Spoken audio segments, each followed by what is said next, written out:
All right. Hello, hello, hello. Welcome to another live episode of the O&G Strike Zone. I'm Bryan Fulford. That's Kelvin Rozier. What up? Looks like it's just going to be maybe the two of us. We may get a third coming in later on in the show. Normally we have Marcus Green. He's on an assignment dealing with some business, and so he may join us. No guarantees. We'll see what happens. But we got a loaded show though anyway. Kelvin, how you doing tonight? Man, I'm doing well. I'm 2-0. I'm feeling good, man. You watch some of the other FBS programs in the state, and they're not feeling very well. So we got the two undefeated teams going at it Saturday to rep the state of Florida right. And they both wear orange and green. Woo. Big orange and green showdown happening this Saturday down in South Florida. But before we get into talking about that, we definitely got a lot of things to talk about from this past weekend and past week. And so we are currently in the midst of a live update from the Lawson Center, as currently our Lady Rattlers are in a fifth set battle with the North Florida, what is it, the Ospreys? Is that their nickname? Mm-hmm. That North Florida Ospreys. So give a shout out. If you are watching this on Rattlers Plus, I'm going to be spoiler alert here. So I'm telling you this now because I think the live stat feed is ahead of Rattlers Plus. So if you are watching the volleyball match on Rattlers Plus, I'm going to tell you now, just go ahead and hit mute. I don't want to ruin what's happening here. But we're reacting live. We're in the fifth set. FAMU won the first set 32-30, lost the second set 29-27, lost the third set 25-23. I mean, my God, Kelvin, look at these scores going right down to 2 points. Yeah. We pulled ahead in the fourth set 25-17. We are currently, I believe, it looks like we're in a timeout where we are up 11-10. So I told you, spoiler alert, 11-10, we are up. Only have to win, I think it's I know it's the 15. I don't know. Is it by two though? By two. By two. Okay. So first to 15 or by two after 15. Exactly. So we'll kind of keep an eye out on the stats here. Hold on, I'm gonna put my screen, I'm gonna do my little dual screen action here so I can be on one screen, scoreboard watching, and then we got to get the rally started for the volleyball team so that they can be like the football team. We don't lose in Bragg, we don't lose in Lawson. Right, and we already got the motto, right? Our girl Dominique gave us the motto last week. What she said, get our rings back. Yeah, get our rings back. Get our rings back. So it's Operation Get Our Rings Back. So that's the hashtag. So hashtag get our rings back is what we're doing. I'm getting some interesting reports from our NAA meeting, which is happening simultaneously. We'll share a little news about that. Get a recap of the volleyball match, of course. But of course, everybody wants to talk football. So we will talk football. Coming up on today's show, here's what we got. We got a loaded house. 3 guests coming on in back-to-back segments, really. At the bottom of hour 1, we're going to talk to former FAMU, NFL, and CFL wide receiver and a recent graduate, Kelvin Elliott. That's right. Kelvin Elliott will be joining the show at the bottom of hour 1. Then at the top of hour 2, we're going to talk to Eli Patrick. He is a Fang Exchange. I know you gave me the official title and everything, Kelvin. So I don't. Let me see if I got it up here. What is Eli? He's like he's an NIL sponsor. Okay, yeah, he's an NIL sponsor, of course, for the Fang Exchange. Fang Exchange is FAMU's first NIL collective, which supports all FAMU athletics. So we'll talk to Eli about the Fang Exchange and how he and the other folks who are part of the Fang Exchange have been operating. Got to give them a shout out. I saw a very dope shirt. Yeah. That they started promoting. I got to make sure to get some pictures. That's what I forgot to download. So by the time we get to his segment, I got to make sure to add those pictures into the mix. And then coming up, and did I say that's at the top of hour 2? Did I say that? Yes, you did. You did say that. And in the bottom of hour 2, we've got the new voice of Brad joining us. The Bryan, team is pointing. The team is pointing. The good guys. Bryan beat at McLaughlin. Can't wait till you get there. Yeah, I wasn't there, so I have no idea what you're talking about. But BDAT is Bryan. Of course, very cool name. He's going to be joining us, so we're going to get a chance to talk to him. I know, a lot of people were sprung with the news of him being the new voice of Bragg, and you didn't know who he was, and you got a chance to hear him if you were there. And so, I'm gonna say this. Of course, I love Sterling, and I saw him this weekend. I saw him on Sunday. Yeah, I know he's with Alabama State now, but I will say, I did like the effort and the fact that fourth quarter, when the game was tight, and he got in Rally Nation, to kind of cheer the team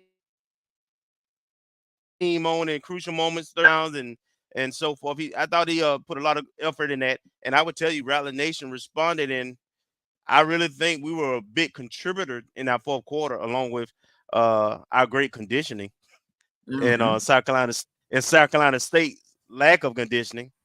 Oh, we'll talk about that here in a moment. Yeah, we'll talk about that, man. A lot of moaning and groaning by some South Carolina State people, boy.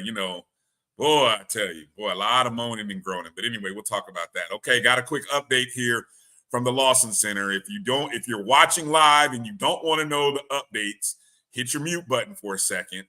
Hit your mute. I give you 3 seconds to hit mute. We're in the 5th set. The score right now, according to the live stat feed, and shout out to AD Drew, who's doing the live stats, by the way. North Florida is now up 12-11. So they just scored 2 points consecutively on us. They got us down 1. I saw somebody in the chat post it was 12-10. I think that might have been I don't know if that might have been a mistake or an error or just a challenge. That kind of stuff happens. So we're down 12-11, waiting to see the updates here on live stats. Okay, before we get into talking about the South Carolina State game, Kelvin, let's do what we always do. Let's try to make sure to go through warm-up things. Those of you watching the show, you might be watching us on Facebook or on X via the Black College Sports Network or the Jericho Broadcast Network's YouTube page. We are part of the Black College Sports Network and Jericho Broadcast Networks. The YouTube page at MyJBN Online. Lots of great chats there. So all of you who are there, we say hello. We'll come to do the shout outs here in a moment. But hit the thumbs up and the like button wherever you are. You might be watching us on our ONG pages. Hit the thumbs up there or hit the like button if it's Facebook. Hello to everybody watching on Instagram Live or on watching us on X. We say hello to you as well. You can donate to the show in any number of ways. You see the Cash App down there. You can donate to the Cash App. Put a little ducat in our pockets. A little cup of coffee never helps. Keeps the program going. Allows us to maybe do some things and do a few more things with the show. You can also leave a super chat there in YouTube. Those of you watching on YouTube, you can drop a super chat. Man, I noticed the score has not changed. It's got me nervous. I'm hoping it's a timeout. I don't know what the heck's going on. But anyway, or you could also join. You could join the YouTube channel, Jericho Broadcast Network's YouTube page, and you could join and be a subscriber or a member, a JBN member, and you would be donating monthly to support the Black College Sports Network and all of our shows that air right here on my JBN and my BCS. There we go. Okay. Let's do some shout outs, Kelvin. Let's do it. Let's do some shout outs. Let's see who we got in the house tonight. Still waiting on scores. My God. It's painful. Come on, Drew. I'm sitting there like, come on, Drew, wake up. Rattler victory. Next time you post okay, hold on. There's been an update to the scoreboard. Oh my God, this is crucial. We are now up 12-11. I can only imagine what's going on there live. This is frustrating. We are now up 12-11. Sorry, I didn't give a spoiler alert. We didn't lose. We don't lose in losing. I'm starting it now. There it is. I love it. What up, Jimmy Matt? Good to see you. What's up, J Matt? First one in. Good to see you, Jim. All right. Yep. What's up, Kelvin? Melissa Wilson checking in. Good to see you, Melissa.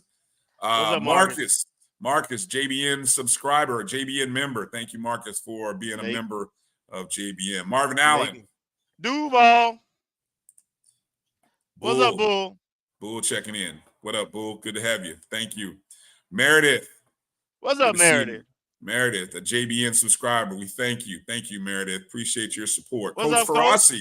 Coach Ferrasi checking in. Welcome. Oh, the Rattlers just took a 13-11 lead, and North Florida calls the timeout. Brooklyn Watts with a nice kill to put us up by 2. Boy, I feel like my God, one of these moments here, right? Let's finish. Let's finish. We know him for finishing. Exactly. Kenya Sykes. What up, Kenya? What's up, Ashton? I'm sorry. Did I not say Ashton? Yeah. Don't skip my man. My bad, Ashton. My bad, Ashton. I see you there. Thank you. Sorry about that. Good to see you, Ashton. Ezekiel Love. What's up, Zeke? Checking in as well. Shock the world. Yeah, man. What has it been? 25 years? Is it 35 years? No. How many years has it been since the 79? 79. That is, what's that? That's do the math here. I ain't trying to do no math, man. That's hey, it's something with a 5, though. It's something with a 5, 35, 45. Hell, somebody help me out. Mary 305. What up, Mary? How you doing? What's up, Mary? Good to see you. Marvin Allen checking in. Good to see you, Marvin. Tamara T. What's up, Tamara T? A JBN subscriber as well. Jimmy Mack as well. I may not have shouted you out, but thank you as well for being a JBN subscriber.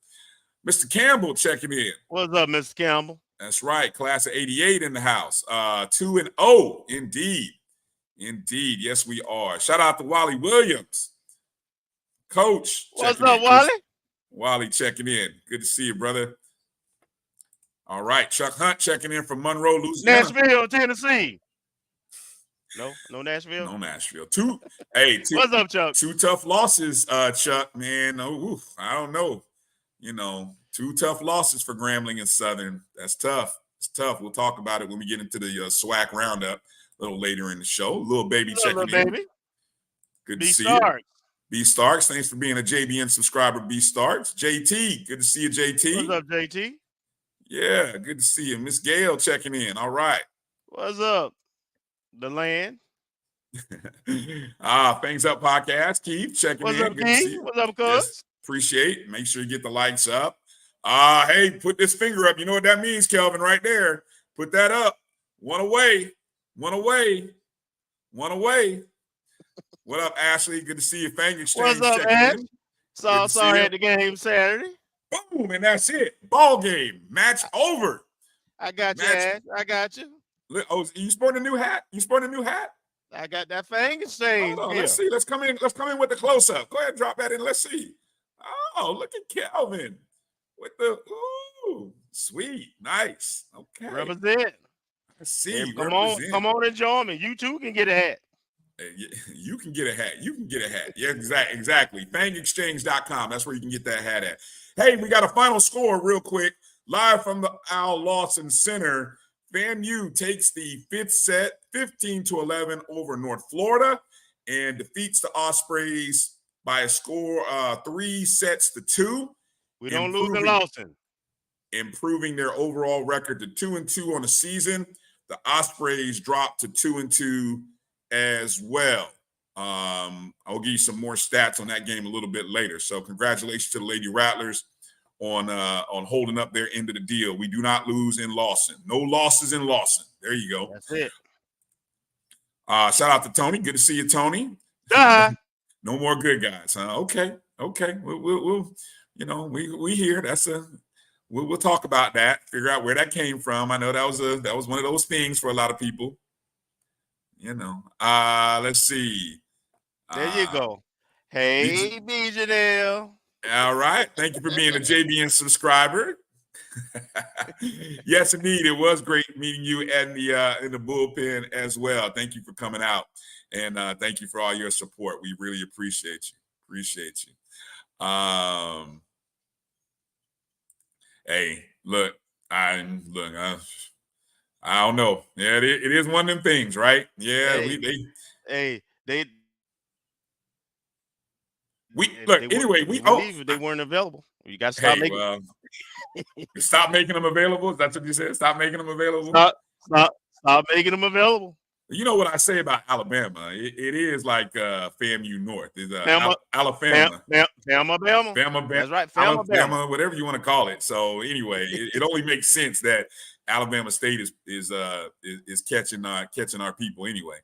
Shout out Charlotte Rattler. Good to see you. What's up, Jay Nice? All right. Let's see. EA. I had to read it first because EA be slipping stuff in there. I had to make sure I had to see what it was before I threw it out there. What up, EA? Good to see you, man. Alice McCullough checking in as well. What's up, Alice? Palm Beach County represent. Sermon Jr. Appreciate you being a JBN subscriber. Appreciate you. Thank you. Reginald Colston, Polk County in the house. The high, right? Okay, I heard you. Edwin Moore. Ooh, tough one, Edwin. Tough one over the weekend. Tough one. Should have been a win. That's all I'm gonna say.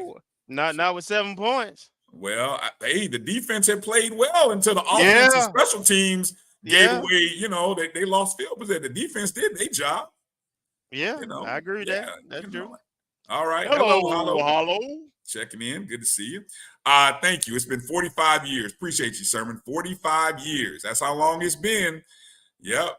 It's going to be a lot of people talking about that, I'm sure. About 45 years since we took out the Hurricanes in 1979. Can Magic strike again? Will Davis. Good to see you, Will. Never mind. Who? What? No, did you get Sweet? Did I miss Sweet? I must have missed Sweet. My bad. You can't miss them Duval boys now. I know, my bad, Sweet. Thank you for being a JBN subscriber. Exactly. I can't be missing JBN subscribers, man. That's bad business. Demetra Offer, good to see you. Demetra? LG checking in. Kylan checking in. Good to see you. What's up, Kylan? Sam Gilbert checking in. What's up, Sam? Y'all doing a great job of getting in early. Dr. Cavill's in the house. Well, we'll never get to the first segment with all this love. Exactly. Love it. G-Man on the beat checking in. Man, y'all are great. What's going on, G-Man? Love it.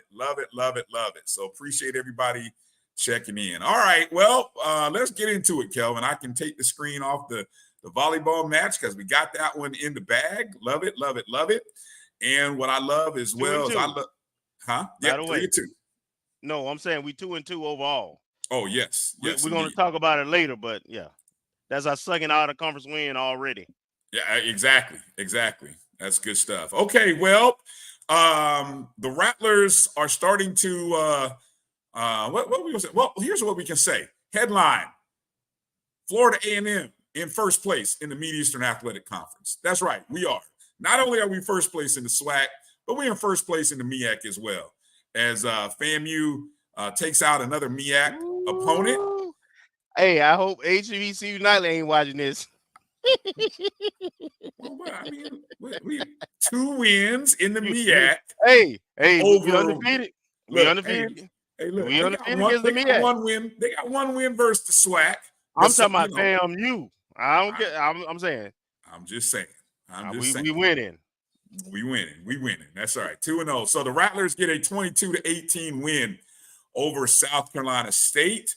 Had to do some comeback work to get this one. We had a halftime lead of 7-6, holding South Carolina State to a pair of field goals.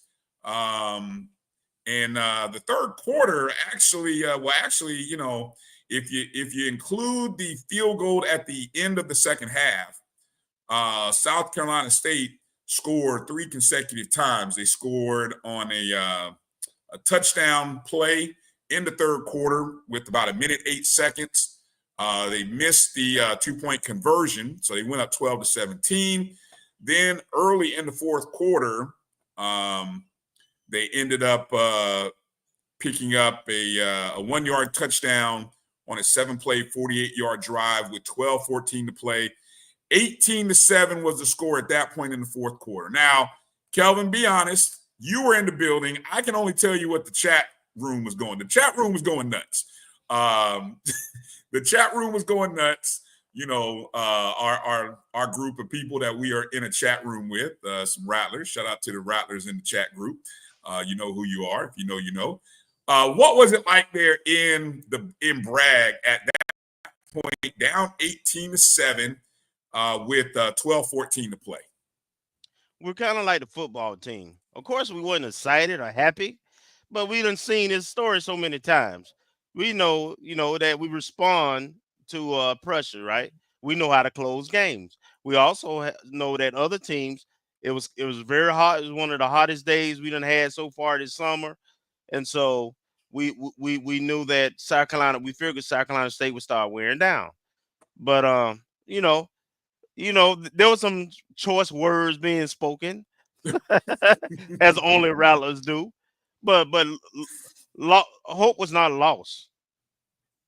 Yes, hope didn't need to be lost because Mr. Make It Happen. I didn't gloss him that. I didn't gloss him that. My man Jamari Gassett glossed him as Mr. Make It Happen, and his name is Daniel Richardson, if you didn't know. Coming out on the following drive after going down 18-7, engineers a 4-play, 74-yard drive in which Richardson connects with Carter Johnson for a 7-yard touchdown pass. I believe we got the 2. No, let me see, 7, 8. Yeah, we got the 2-point conversion, cut the deficit to 18-15. Then after the defense did what they do, got a stop, we came back on the following drive and went 9 plays, 84 yards, where Richardson hit Thad Franklin Jr. from 6 yards out to give FAMU a 22-18 lead with 5:19 to play. And I'll tell you, Kelvin, those 2 drives were the epitome of why you have Daniel Richardson as your QB1. Not to say anybody else couldn't have, but just you just feel confident. You see the confidence in just his execution. And so, what's your thoughts there as you watch the comeback happen there in the fourth quarter? Well, first let me say, don't go for 2 against FAMU. We ain't giving it up. You better try to make the extra point, because we are not giving up 2. Now, in terms of Daniel, he's a 4-year starter pretty much, and so you get what you thought you would get from him. And frankly, I think it's time for our offensive coordinator to kind of adjust and accept that we're not going to be a pound the ground team. Our offense is most effective when you run it through Daniel Richardson. So he at this point, 6 touchdowns, no interceptions, over 500 and some yards of offense passing. He has some escapability, and like 3 of his touchdowns out of the 6 so far had nothing to do with the play call. It was him improvising and keeping the play alive long enough to find a guy for them to get open and then delivering a perfect pass. The guy is butter. He, so let's ride that horse. He's a stud. So, I think we should be using the pass to set up the run, frankly. He's finding the tight ends, different tight ends, right? Oh yeah. He- Yeah. they focus on Gasset this game. We had tight ends leading us in reception. So, he finds his backside of the backfield. You just have extreme confidence, and the team has extreme confidence when he's doing his thing. So, that's got to be our offense. We got to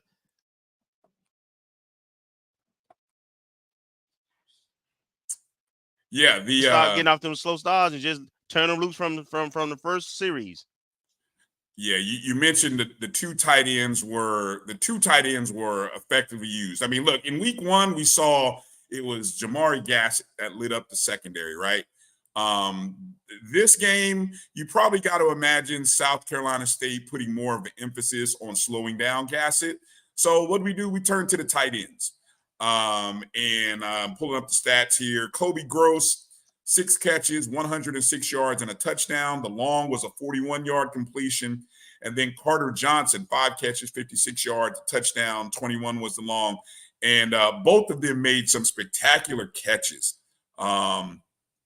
that, just impressed the heck out of me. And actually, we probably left one on the field, too. No, we lost about 3 on the field. Okay. Remember we had the 2 fumbles, number 1, in the red zone. Well, yeah. We had a missed field goal, and then we had 2 or 3 touchdowns that were either dropped or slightly overthrown. So yeah, we left a lot of points on the board.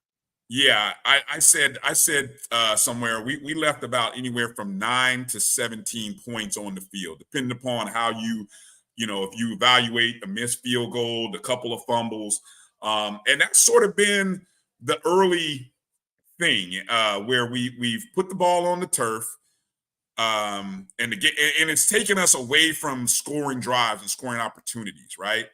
And so you combine that with, on the flip side, defensively, we haven't gotten a lot of big play turnovers,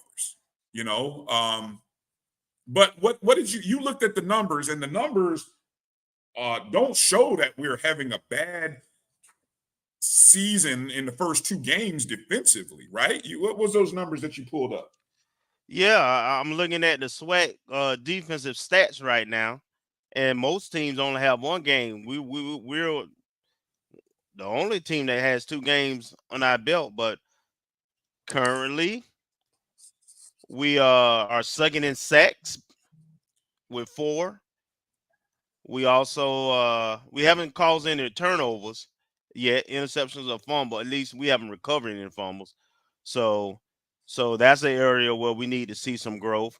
But in terms of the typical defensive stats now, looking at it, defense, we're 4th overall right now in terms of yards per game, which 327.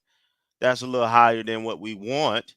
However, South Carolina State total was only 286 yards of total offense. Mm-hmm. So less than yards, Right. which I predicted. That was my bold prediction. So pat myself on the back. And as I look at the other stacks for in terms of SWAC anyway, we're essentially in the top. So it's 2 top except for 1. And that's the one I know everybody gonna hop on. And it's skewed, frankly, by the performance of the Norfolk State game. That's rushing per game. We're number 8, right in the middle, toward the middle back, right now at 190 yards per game. We're giving up rushing. And we only gave up rushing to South Carolina State 154 yards. Mm-hmm. So I, from a statistical, now South Carolina State did drop some balls, but from a statistical standpoint right now, in regards to the SWAC, we're similar to previous years with the exception of 2 big things. the rush yards, and turnovers. Mm-hmm. I saw their EA asked about the time of possession. South Carolina State was killing us on that in the third quarter. Well, maybe in the third quarter, but not in the game in total. No. Fourth quarter, we dominated. We had time possession, right? Yeah. In the fourth quarter, time of possession, or overall time of possession, it was 31 minutes, 31 seconds for us, 27-21 for them. Right. I thought what was also key is third down conversions. We were 9 of 15 on third down. They were only 3 of 10. Correct. Now, you can go and say the red zone scoring chances, they were 4 for 4. But again, how many of those were field goals? I think 3 of those were field goals. Mm-hmm. If I'm not mistaken, 3 of those were field goals. We were 2 for 4. I thought. No, I think it was 2 field goals, 2 touchdowns. Okay. And a missed 2-point conversion. Yes. Yep. I see right here. They did miss a 2-point conversion. They did make their 2 field goals. We were 0 for 1. But still, in total, FAMU 415 yards of total offense. Defensively, allowed less than 300, 286. We ran 11 more plays than them, too. 72 plays to 61, averaging 5.8 yards per play in total. I know everyone will kind of look at the rushing and they'll say, oh, we only ran 3.9 yards per carry. Yes, okay. But when you combine it with the effectiveness of the passing, and look, here's the last thing I'm going to say about Richardson. I harped on the fact that what sold me on him was his completion percentage, right? Guess what his completion percentage was in this game, Kelvin? Well, do the math. 23 of 38. What, it was about 66. About 66. Yeah. Yeah. And that's where he's at. I think he had a similar number, maybe even close to 70. 70. In 70. Norfolk State. Yeah. So, look, I said this, and I say this with love and respect. And that's with drops now. He has since ever since with drops. In the last few years, we've had some great quarterbacks. We had nobody throwing in the 65+% completion percentage. That's not me. That's the stats. The stats say that, folks. I'm not throwing any shade at anybody. I'm just giving you the stats. And that's what sold me on why I felt like Richardson would be QB1. It's the completion percentage. And he's clean. 6 touchdowns, no interceptions. That's what Coach Colsey wants. Clean play from the QB position. We're getting a lot of that, and it gives us confidence and hope that we can look good and have a great effort this upcoming week. Okay, let's do this. We're over on our break, and I'm looking for Kevin Elliott. So I'm gonna take the break. Maybe he's waiting in the back room, waiting on us to go to commercial. So I got our 9 o'clock guests, so maybe we go to them. I don't know, but we're supposed to have Kevin Elliott here at the bottom of the hour. So let's take a break, see if we've got Elliott, and we can do one of 2 things. We can either go to our 9 o'clock guest, or we go with some more talk. We got post week, post game awards and all that kind of stuff to talk about as well. Keep the chat alive, keep the conversation going in the chat room. Keep it friendly, keep it respectful, and we'll be back with some more of the ONG Strike Zone right here on the Black College Sports Network. Kelvin and I, we will be back in just a moment. If you think all pads are exactly the same, think again. This is Always Ultra Thins reinvented with the Always Triple Protection System. This pad wicks gushes 90% faster, absorbs even more so you can feel dry, and locks odors in. Rethink your pad for up to 100% leak-free and odor-free comfort with the totally reinvented Always Ultra Thins. This is always like never before. The Cuvée Group is a Florida-based marketing and training consulting firm. We help businesses communicate to their target audience and engage them in conversation. We also help to expand their audiences, which will ultimately result in growth for those organizations.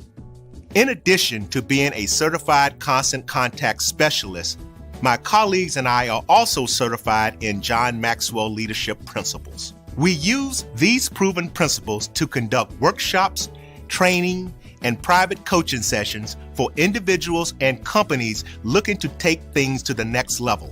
Contact us to schedule a free consultation. Issues today, don't delay, call Cuvée. Nope. Nope. Come on, him. Ooh, I like him.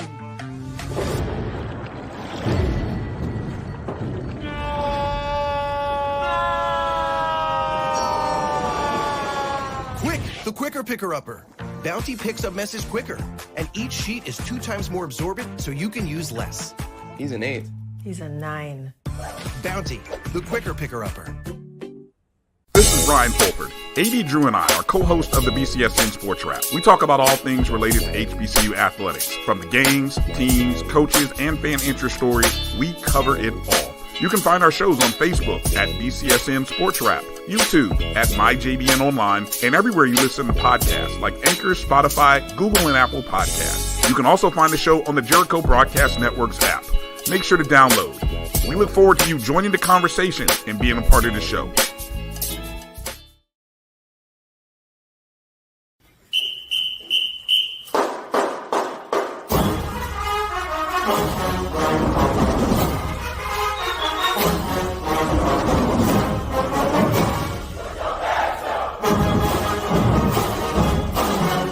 We're going to Florida, and we're going to bring you back a victory to Jackson. God to y'all! What you say now, Chuck?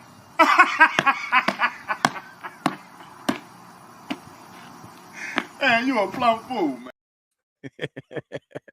What you say there, Chuck? What happened? What happened in UL Monroe? What happened there, Chuck? You said what?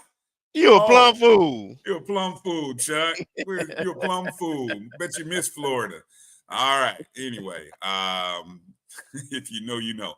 All right. So we're gonna pivot in a minute. We're gonna bring in Eli Patrick here in a minute. I'm gonna give him a second because I know he thought he was gonna come in at the top of hour 2. I do want to make a quick mention, Kelvin, while we're finishing up the basketball talk. Football Players of the Week came out, and as you can see, for week 1. This is the first official week. Of course, Daniel Richardson, Offensive Player of the Week for his performance, 23 of 38, 282 yards, 3 touchdowns, no INTs for the second consecutive week. That's all he did. And then Michael Opong. I hope I'm saying the name right. Michael Opong, a very early recent transfer from UMass. So new that we don't have they ain't got a picture of my man yet, Kelvin. That's how fresh he is. But guess what? Your boy does do work. There's Michael right there. So as you see, Michael came up with 3 tackles, 2 for loss, and a pass breakup, number 13. Hey, Bryan. Yeah. Look at his jersey. That's how I knew he is. Look at his jersey. So new we ain't had a chance to put his name on the back of the jersey yet. But that's all right. That's all right, Michael. I got a picture. Do your thing, Mike. Yeah, I see you, Mike. So shout out to Michael and to for being the Defensive Player of the Week, and of course to Daniel Richardson being the Offensive Player of the Week in the SWAC. All right, we'll get to some of the volleyball accolades a little bit later, but let's bring on our first guest. We'll make a pivot here as we haven't seen Kelvin yet. Let's go ahead and bring in our first guest here for tonight. And he is Eli Patrick of the Patrick Youth Development Foundation, and also a major sponsor contributor of the FAMU FANG Exchange. Eli, how you doing tonight? Hey, what's going on, fellas? Y'all doing all right? Can y'all hear me okay? Yes, sir. We got you. Clear. Yeah, We got you. Got this background up, man. I'm in a hotel room. I travel for the job, man. I'm hoping this internet don't give out on me. Hey, man, you got the background looking good, so that's half the battle. Trust me, I know. You're doing well. And you got some good lighting, so hey, that's half the battle when you're on the road. Trust me, I know. So hey, Eli, look, obviously, let's kind of let Rattler Nation know a little bit about you and your background before we kind of get into talking about the FANG Exchange. Okay, that sounds good. I'm an alumnus of Florida A&M. I graduated in 1993. Proud graduate of that College of Education. Got a degree in health and PE. Also a proud member of that Rattler Battalion over there. I was an ROTC all 4 years while I was there. Helped me get through school too. Needed those dollars just to get through FAMU with those out of state fees. Besides that, I taught and coached basketball for about 8 years. Then I switched careers, went into pharmaceutical sales for Pfizer, and now I'm with Exact Sciences. And in the meantime, doing all of that, I was in the military for 31 years. I retired as a colonel. So I did serve my country for quite a while, did a few things. Thank you for your service. Yeah, exactly. Thank you no for problem. your No thank problem. you for Glad your to do service, it. Colonel Patrick. Yeah, I want to make sure I'll put that respect on you, brother. Colonel Patrick. Thank you, sir. Yeah, but that's pretty much it, man. But now I'm still in pharmaceuticals, but I started a foundation in 2018 in honor of my dad. He's still with us, but I want to give him his flowers while he's still alive. So I founded the Patrick Youth Development Foundation, where I mentor youth and young adults to be leaders in the community and amongst their peers. Because we work with our youth that have our troubled youth. However, no one really develops them to be leaders. So if I can develop the youth and young adults to be leaders, then they can influence everybody around them, and then we can just have better adults and better people all around us. Mm-hmm, mm-hmm.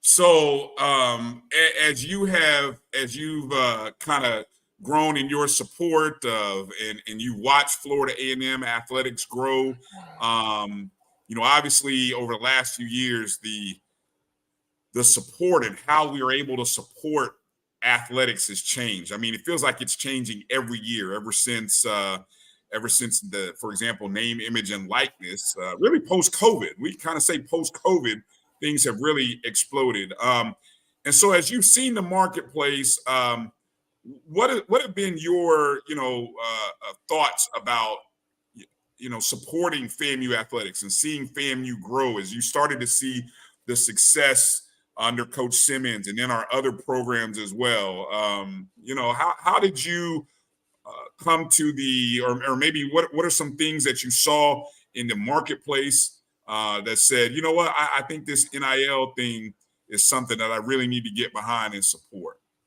Well, even before I go into the NIL, I'll just briefly say it started with Courtney. I mean, when Courtney's here, he got on a phone call with us during COVID and said, "Hey, man, we're in need. We're in $2 million debt. The field house is a mess." So that's when I started rallying behind athletics then, and I just haven't slowed down. And now the latest thing is the NIL, because it hit home when we lost, approximately 4 or 5 of our players because of NIL deals. Y'all have talked about it on the show. Ashley came on the show with Fang Exchange. Y'all talked about it fairly extensively there, how we lost players, because of NIL. And so I saw there was a need. I talked to Ashley. I talked to some other friends of the football program and athletics, and they said we got to do something now. We can't wait, or we're going to lose more players. So I have been doing NIL with the Patrick Youth Development Foundation since April of 2024. Man, I've compensated the players over $20,000. Man, I mean, and it's not all going to one player. They're not getting rich by any means. So when you hear that number, don't get too excited. We're not getting Deion Sanders type numbers over here. Right. But when I saw the need, I talked to Ashley and I saw that she was doing some great things with Fang Exchange. I said, hey, I'm here to help also. I said, what I'm going to do, Ashley, is I'm going to give you some time to get organized with Fang Exchange. I'm going to see if I can, call on my network, the bros, I'm a Beta Nu Alpha, and then I'm cool with a lot of the Omegas, the Deltas, and then I'm an RTC. So I said, I got to call on my network, and we got to get some money for these guys. And so I just wanted to give Ashley and the Fang Exchange some time to raise some money. So I said, I'm all in, because we're doing good things, man. I want to run it back just like the rest of the Rattlers do. So I said, I'm going to do whatever I got to do. I pull a couple of dollars out of my own pocket to support these players with NIL. Ashley's doing a good job with the Fang Exchange. We partner together. I offer her that 501c3 coverage that she needs, because some people want to have that tax deduction. So I'm working hand in hand with her with the Fang Exchange to try to try to do things right by our players and right by our coaches. Mm-hmm. Go ahead, Kelvin. Yeah, I made the point that as the alumni and supporters have invested more in the programs, we're seeing the fruits of the labor, right? we have championship programs. In order to continue to have championship programs and to go to even higher heights, it requires the kind of commitment that you've shown and get involved, right? This is an initiative that's not driven, frankly, by the administration. This is driven by fans like me and you. This It show, is. same way. So that's how Rattler Nation can get involved and make a difference. But I want you to kind of have your spiel with Rattler Nation, tell them why it's important and what how they can support. Yeah, you touched on it right there. The reason why is we want to continue to be competitive. We say we want to run it back. That's not easy. We got to go in. Coach got to go into the transfer portal and get players out of that transfer portal like he did this year. And it sounds wrong almost, but it's not. But that takes money. That takes NIL money to get these players out of the transfer portal or to get some of these freshmen or these recruits to Florida A&M. So with Patrick Youth Development Foundation, I have NIL contract with 8 of our players right now, and I compensate them to do different things. Not only, not only posting stuff on social media, but I got them in the community. We've done a free camp with Marvin Wilson. The players have gone to some of the local high schools. We sponsored 2 players at the local team, Woodville. Y'all may have heard of that Woodville team over there. We sponsored 2 kids over there. So not only is this NIL money helping our players, but our players and this NIL is actually helping with the Tallahassee community. And what we need to do is we got to support these NILs, whether it's the Patrick Youth Development Foundation or the Fang Exchange, so we can run it back. And we got to do something. We got to sustain. And I'll put it in the chat if I'm I don't know if in the public chat or not. But what I want to do is, I talked to my man Steve. I know y'all know Steve Campbell. We call him Prez. Yeah, Prez. Yeah. That's my day one. We met at Tops, man. Right, even before school started. Oh man, when I met Steve. Yeah, and he raised a lot of money for the freshman class, man. We're well over $100,000 for the freshman class of '88. So me and him toss some ideas back and forth, and it's simple, man. Just $10, man. I tear quotes up when I say them, but what is it? A lot of hands make for light lifting or whatever. Several hands make for light lifting. I'm not asking people for $1,000. Well, some people I am asking for $1,000, but I'm not asking everybody for that kind of money. Those are sponsors, but I'm asking for alumnus just 10, whether it's $10 one-time donation, or if you go to the site and you do $10 monthly, those funds will help these players, man. And if you get to know these players, man, you just want to help me even more. My twins finished from FAMU. So I look at these gentlemen, just these players like my son. So when they need something, I just feel for them. I want to give to them. And it's a good thing, man. I go on and on, man. Y'all better shut me up now, man. This is a passion, as you can see. I'm trying to help these players out, man. I'm trying to help these coaches out, and I'm just trying to run it back, man. Okay. I was trying to put. Go ahead, Kelvin. Well, I was trying to get, because I'm gonna bring on our other guest in a second. I'm trying to pull up something. Go ahead and give me a second to do that. Ask another question there, if you would, of Colonel Eli there. Well, Colonel, I know you was at the game on Saturday. I had a chance to briefly chat with you. Talk about, as a fan, what you saw. Man, my local high school, we've won a couple of state championships here in Phoenix City, Alabama. It's called Central High School. And we just win, man. And that's how the Rattlers are. I was kind of like you. I saw that we were down. I ain't gonna lie, I did get nervous in Atlanta because that was the first game. We wasn't at Bragg either. I got nervous in Atlanta. But when I was at Bragg, man, I was just like, you know what? I'm not nervous, man, because, the quarterback's looking good. I know we got a little bit of depth. I think Coach has talked about it on y'all's show, and he's talked about it on some other shows. We've been wearing people down, and we're just winners. And even the guys that transferred in, I think they have bought into that winning culture. I mean, I feel House ain't the greatest, but when you go in and see a couple trophies and that orange or green everywhere, you just like, you know what? You just feel like a winner. So I wasn't that nervous. Now, some explicitives came out when we made a couple mistakes, early on. But I wasn't nervous. I just said, you know what? We're going to be all right because, we're winners at FAMU. So I wasn't nervous. But Yeah, I mean, I told the guys, you know what, we can show, you know, it's nice to have resilience, but let's not have to have it every game. Right. Let's go ahead and win.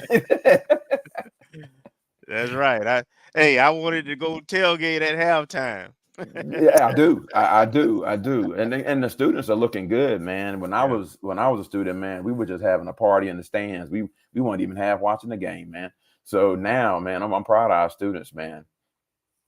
And for you guys, I did put in the private chat. I put that link in there. I don't know if y'all have access to that. Y'all can post it in I the see it public here. links. I'm gonna put that in there. Okay, let's do this. Let's bring on one of our student athletes here. He's a part of the Patrick Youth Development Foundation there. He's also a Rattler. Let me see. Go ahead and get all this squared away. Let's bring on this young man right here. Good looking brother there. Those of you who don't know him, he's number 17 out there on the field. Defensive lineman Davion Westmoreland, a grad student, came to us from Kansas.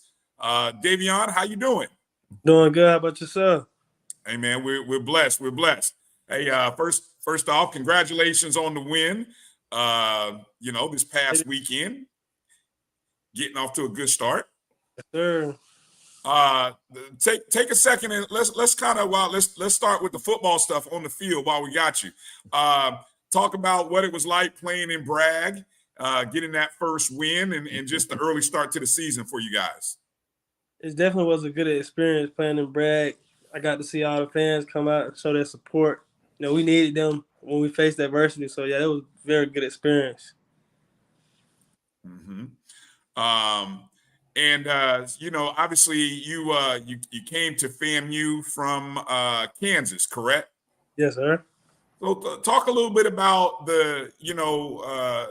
how that developed, and what was it that brought you from the Midwest, right, all the way down here into Florida? And have you gotten used to the heat yet? I know it's kind of different. No lie, it's different when you come from the Midwest. I know. I grew up in Indiana, so I know it's different. So talk a little about what brought you to FAMU. The family part, so that really, when I came on my visit, that stuck with me, seeing it around, everywhere around.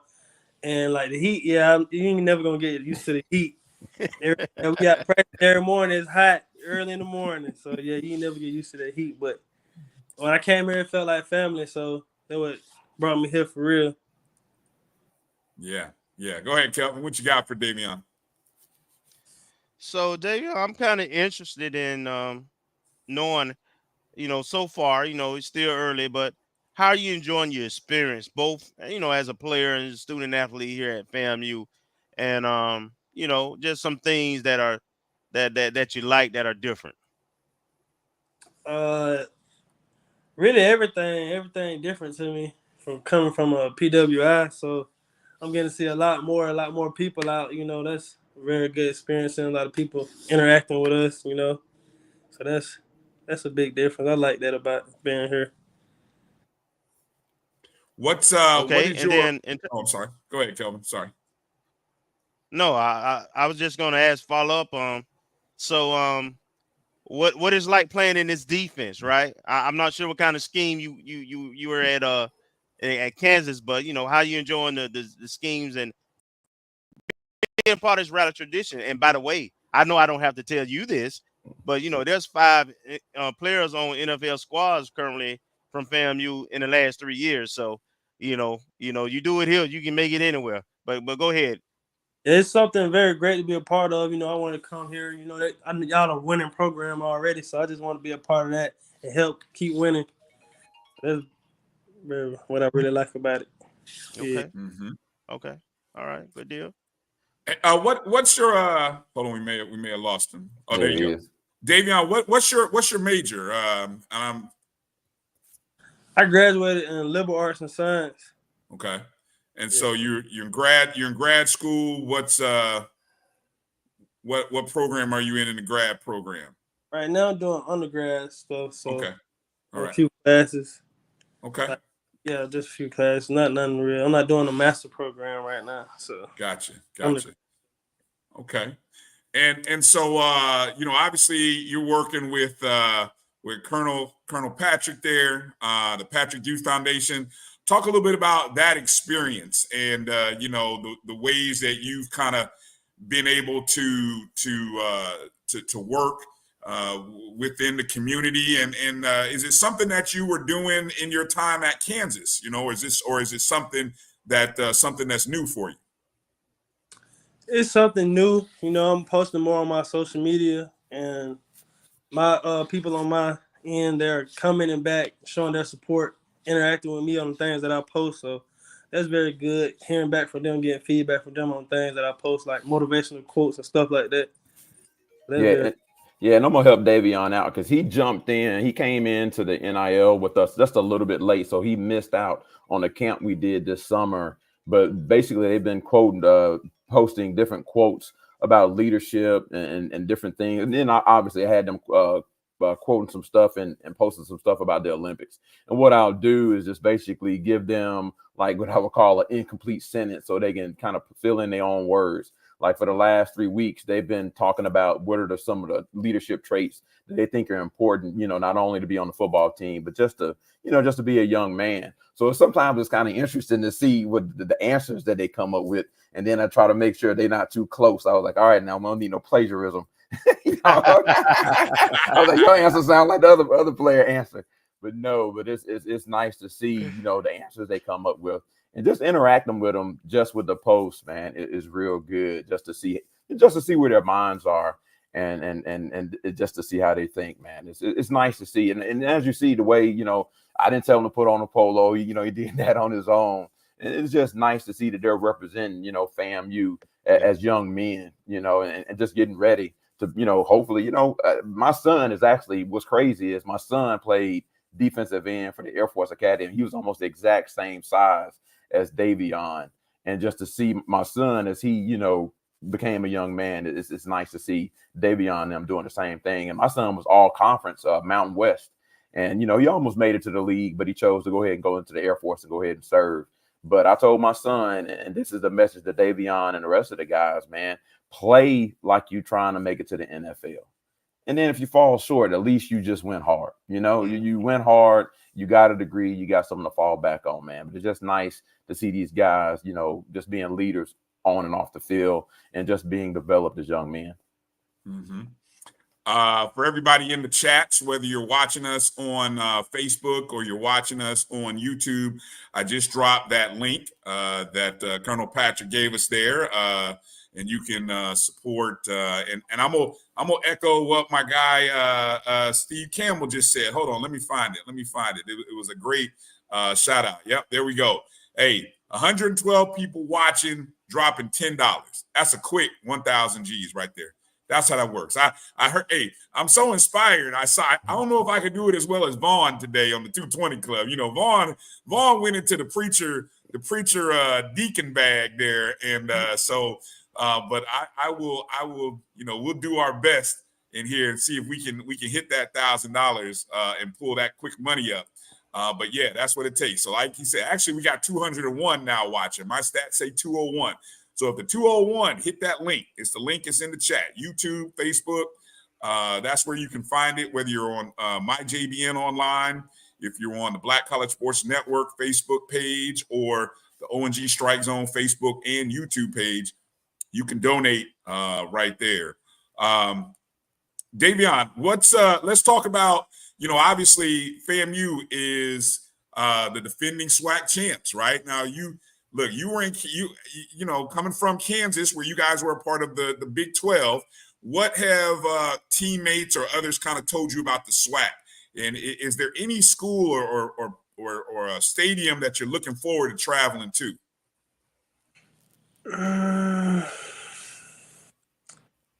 No, not at the moment. No, I don't got no school that I'm looking forward to travel to. We just focus on winning every game. I knew you were gonna say that. Focus 1-0. Going this week, go right in front of you, right? 1-0, yes, sir.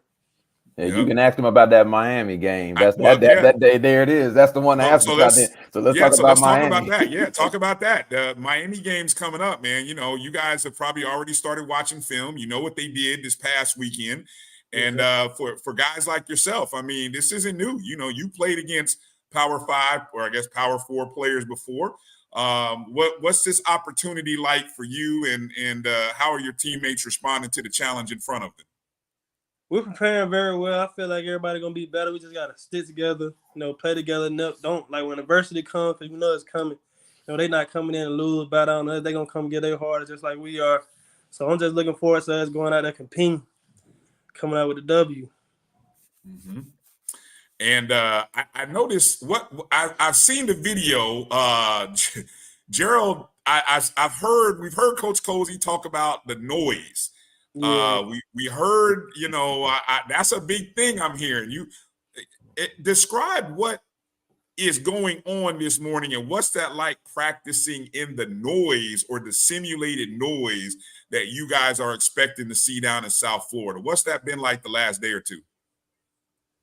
We know it's gonna be loud because this is their first home game. So the music and how coach them helping us like playing loud music or help us communicate, because we're gonna take all of us communicating on the field because it's gonna be loud. It's gonna be loud, and some people haven't played in that type of environment before.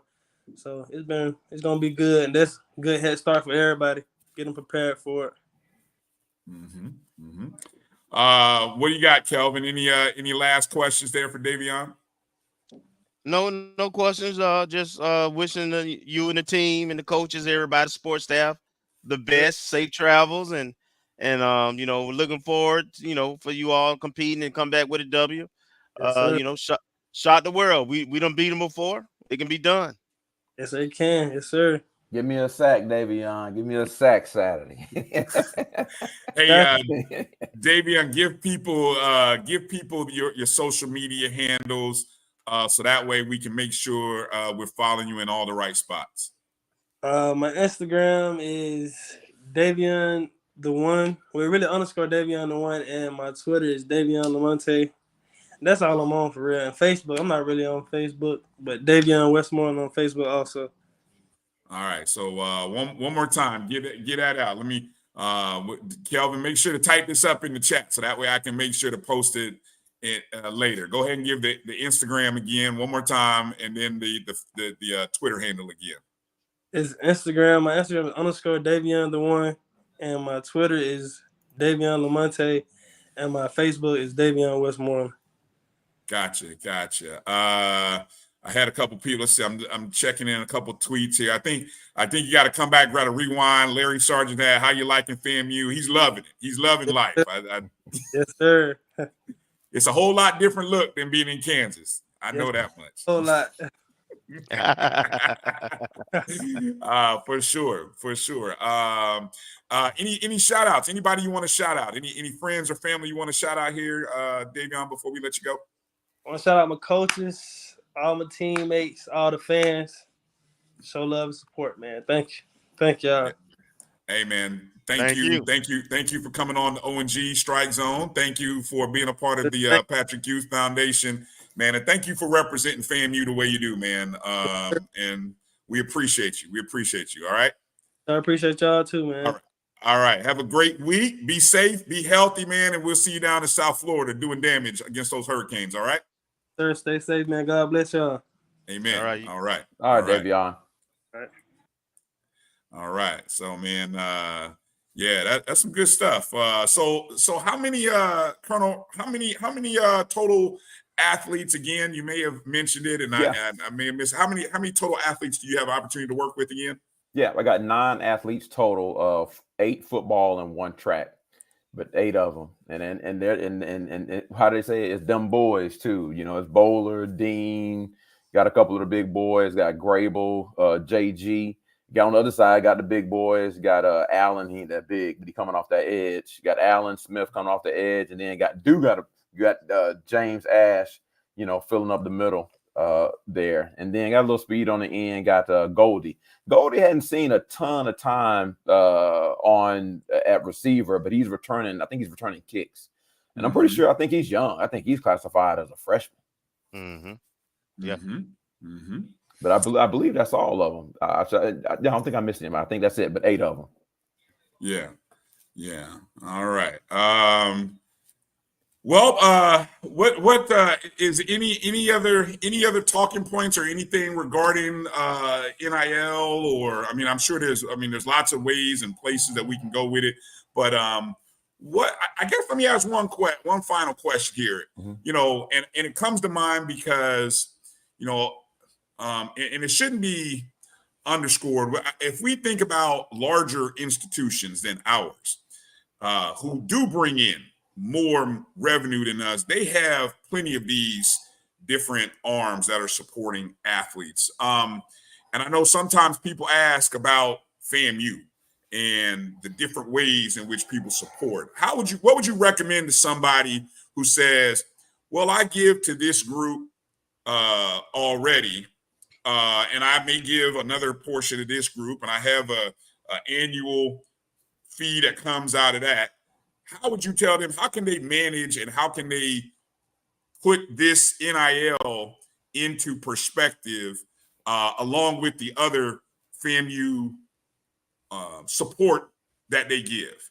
Yeah, believe it or not, that's a simple answer. I mean, it's just like, you do hopefully how you do your finances at home. Let's say I'm gonna give $1,000 a year to FAMU. Okay, I got $1,000, but what do I want to do with that $1,000? Okay, I'm gonna take 25% of that $1,000 and I'm gonna give 25% to RTC because they made me the leader that I am right now. Okay, I was a education major. I'm gonna take 25%. I'm gonna put it toward education, and then I'm gonna take 25% and I'm gonna put it towards something else. But then that last 25% I gotta hold back from FAMU because I need to give it to the NIL. That money can't go to the foundation because it's totally separate. So I just got to make sure that I save a percentage of whatever I allotted for the year. I got to save a percentage for the NIL because it's totally separate from the school. Because I talk to a lot of donors and they say, hey, man, I'm giving through the foundation. I'm like, that's great that you're giving through the foundation, but the NIL is not the same as the foundation. And it all starts with me being on this show and everybody just doing $10. That's how we do it. Just $10. Obviously, we need some sponsors. We got to get some corporate sponsorship, whether it's small businesses or large businesses. But if people will just give $10, just like Steve is showing right now, then we will meet our goals. Right now, my goals for individuals is about 15,000, and I need about 30,000 in corporate sponsorship, and that's going to put us in a place where we can get through the season and have a little nest egg for recruits in the spring. And oh, by the way, football ain't the only sport.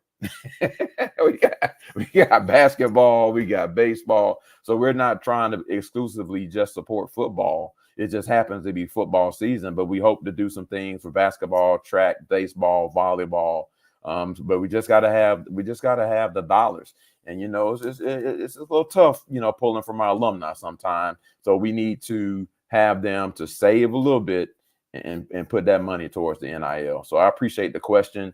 I appreciate y'all having me on the show, man. We're gonna do this thing, and hopefully y'all will have me back, and we're gonna get some more players on here and talk about their experiences, man. Oh yeah, anytime and every time that there's an opportunity, we'll reach out or you let us know and we'll make it happen because I love the strategy. It was kind of what I've been saying, and I've said it on here. We've said it in the back off air. I always look at it like if I had $100 a month to give to FAMU, what would I do? Right? I would definitely give a portion here, a portion there, and like you just said, the NIL portion is so separate from the university stuff. We have the boosters who give directly to the athletic department and teams.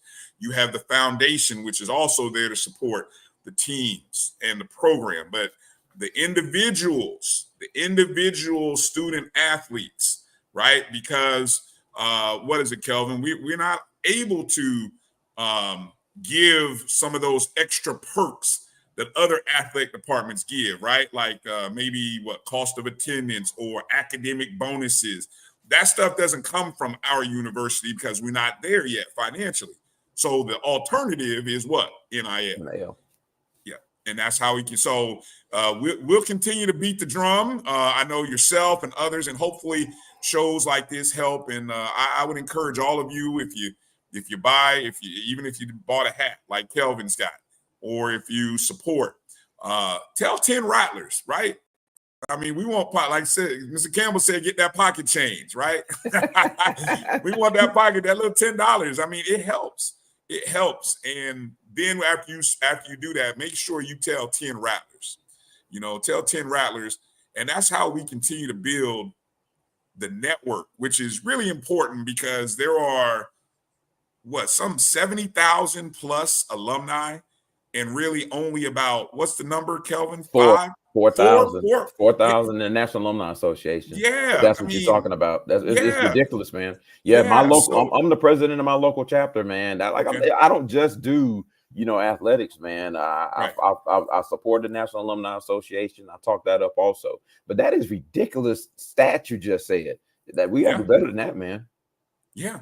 Yeah, and look, people all excited when we're winning and we're beating Bethune and we're in the classic and we win the national championship. All of a sudden, everybody shows up in orange and green. I want to see some green. I want to see the dollars. There you go. We need to see some green, man. I so appreciate y'all, man. Y'all keep fighting a good fight, man. I've watched the show several times, and you didn't ask, but I'm gonna do it anyways. But yeah, I'm gonna shout out my line brother Bryan Starks, man. Him and Jock Meadows, man, are the most supportive Rattlers I know. Jock Meadows, his line, they supported my calls with the NIL, and so did my line brothers and some of my other frat brothers. But Jock Meadows and Bryan Starks, man, I guarantee you they watch the show every week, man. So those cats, man, I give a shout out to them. Some of those Omegas they've donated, and a lot of people have given, man. But those that I mentioned have gone above and beyond, and I want everybody to jump in because the more people that support, then the easier it is, for the rest of us. Amen. We have some great coaches and some great student athletes. And so we look forward to seeing many more join and be a part of the Patrick Youth Development Group and also the Fang Exchange as well. Yep. So, I mean, we're looking forward to bigger and brighter days. So, all right. Thank you, Colonel Patrick. Appreciate your time. And be well, sir. Thank you. And y'all take we'll it be easy. in touch. Appreciate you. All right. Sounds good. All right. Y'all make sure to hit up. I'm going to put that link one more time in case somebody new has recently joined the show. All right, let's take a break. Come back. Get a short segment in talking about volleyball, and then we should have our guest coming up at the bottom of the hour. Bryan "B-Dat" McLaughlin, the new voice of Bragg, will be joining us here at the bottom of the hour. So looking forward to that conversation with him. You're watching the O&G Strike Zone right here on the Black College Sports Network. We'll be back in just a moment. It's never too early to plant the seed, to share the tradition, and instill a sense of pride in your HBCU with your little ones.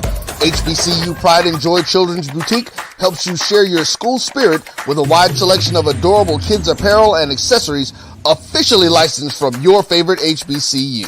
Visit hbcupridejoy.com and follow us on all social media at HBCU Pride Joy on Facebook and Twitter.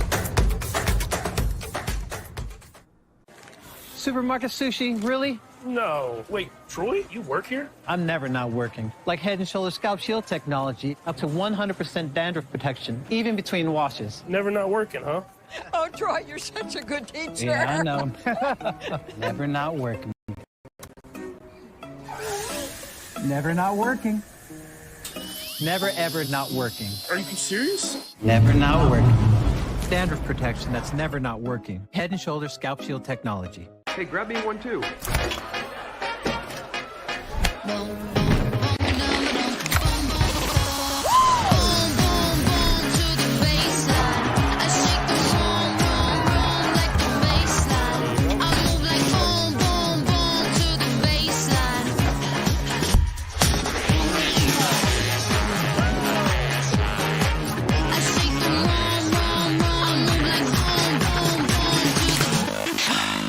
Charmin Ultra Soft has so much cushiony softness, it's hard for your family to remember they can use less. Sweet pillows of softness. This is soft. Holy Charmin. Oh, excuse me. Roll it back, everybody. Sorry. Charmin Ultra Soft is so cushiony soft, you'll want more. But it's so absorbent, you can use less. So it's always worth it. Now, what did we learn about using less? You gotta roll it back, everybody. We all go. Why not enjoy the go with Charmin? This is the Dean of the College of HBCU Sports, Kenyatta Cavill of Dr. Cavill's Inside the HBCU Sports Lab with Mike Washington and Charles Bishop. Come mix it up in the lab where the course lecture is in session every Tuesday from 6 o'clock p.m. Central Standard Time on Facebook Live, YouTube Spreaker, or the BCSN app, as we discuss all things about the HBCU sports culture, including exploring the week that was in the sporting HBCU diaspora, as well as the upcoming week of HBCU sports. With me, the Dean, the College of HBCU Sports, on Dr. Cavill's Inside the HBCU Sports Lab with Mike Washington and Charles Bishop. Course lecture dismissed.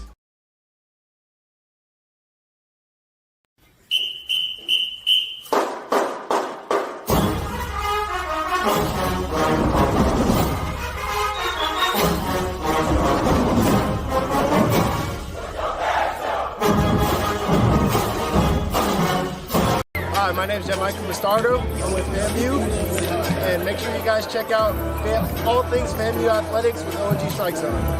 Strike again.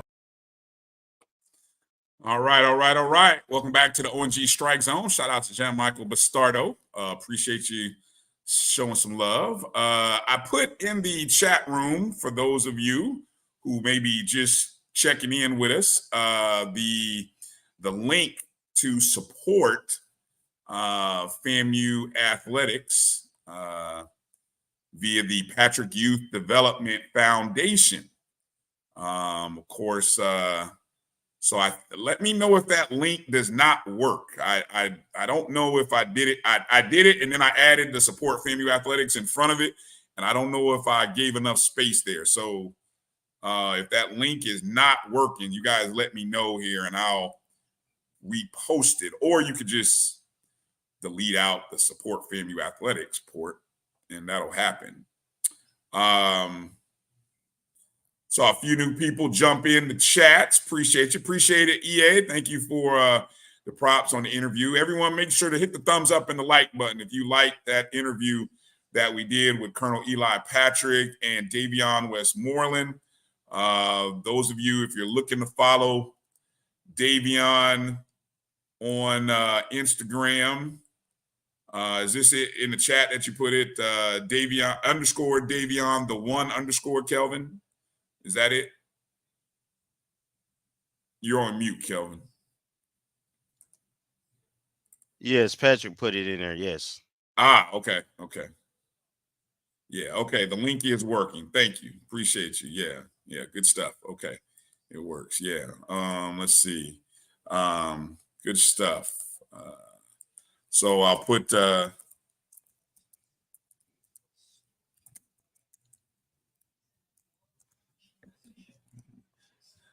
Davion Westmoreland is Instagram. Make sure you follow him. And as always, with all of our guests who come on the show, make sure to let the folks know when they come on the show that you appreciate them coming on the show. Maybe you learned something new about them.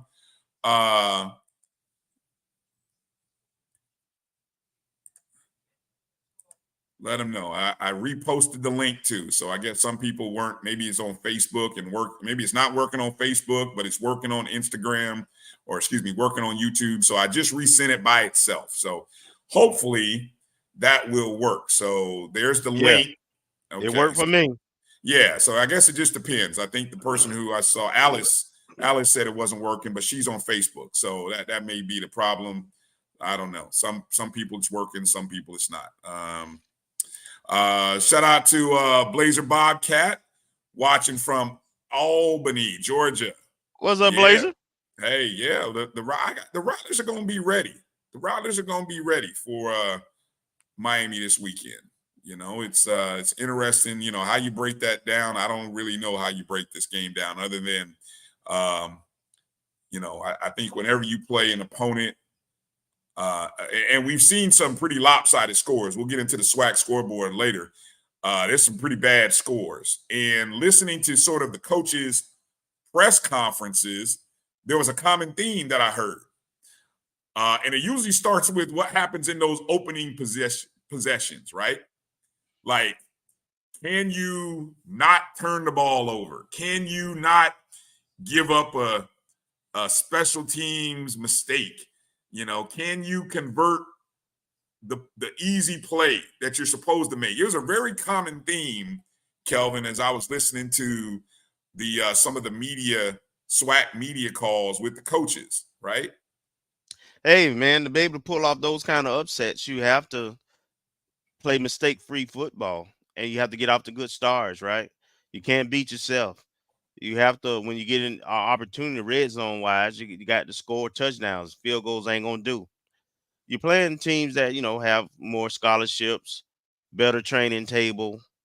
So it's a kind of attrition thing, um, where they're gonna wear you down typically by the third, fourth quarter. So the key is to get off the good start and still be in the game by the third or fourth quarter.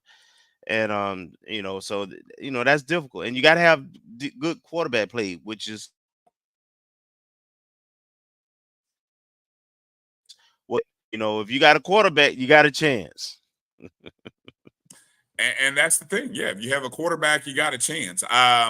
I'm encouraged by the fact that we do have a quarterback who is not unfamiliar with playing FBS competition. He's done it for the last 3 years. Almost and he has poised. The same look, I go back to 2 years ago, the debut of Jeremy Musa against North Carolina. There was no deer in. Oh, I almost said something. But there was no deer in the headlights look from Jeremy Musa when he went on the road to play North Carolina. I have seen that deer in the headlight look before, but not from Jeremy Musa. I don't expect you will see a deer in the headlights look by Daniel Richardson. Now, again, we can't put the ball on the turf. We have to protect Richardson. Receivers have to make the plays. They got to win the one-on-ones. And then when you flip it on the defensive side, they have an outstanding quarterback in that young man, Cam Ward. We've seen the film. You saw what they did to Florida. So we got to, hey, look, we've got potential NFL caliber guys. Well, hey, this is your chance. Doesn't get any simpler than that, right? I heard who said this earlier. I forgot who said this because I was listening to it today.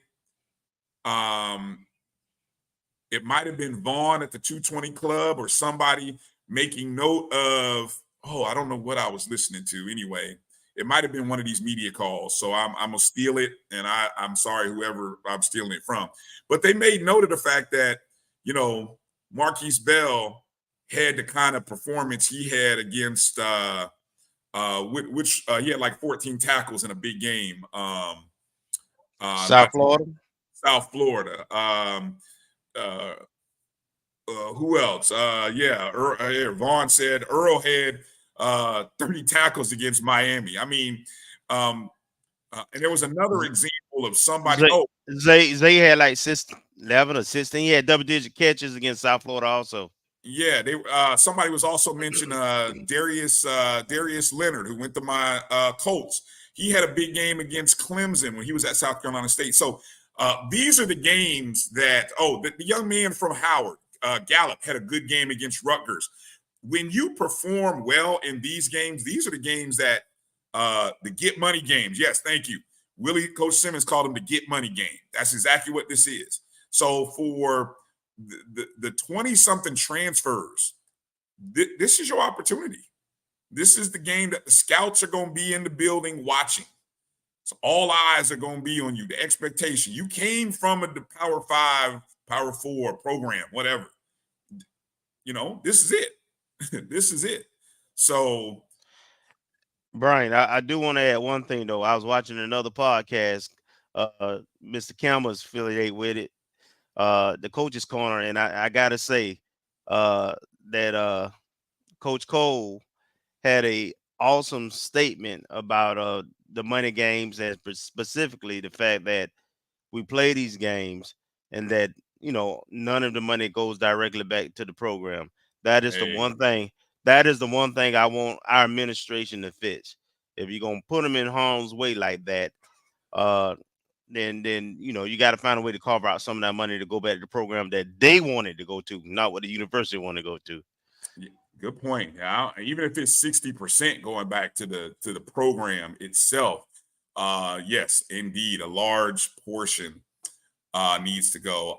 It's funny you mentioned money because that has come up. I've seen in some various places on social media.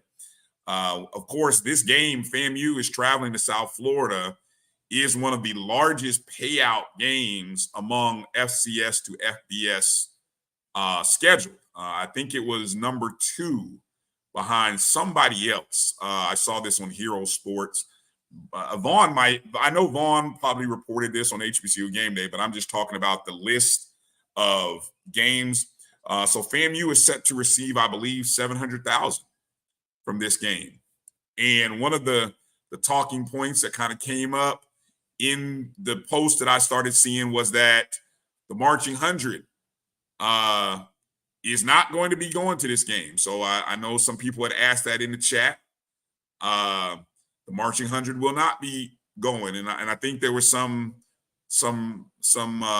reports that they were only being given, or that the University of Miami was only going to pay FAMU $40,000 additional dollars to cover the traveling and extended stay costs for the 100, which I don't even know if that covers the tuba and the percussion section, to be honest.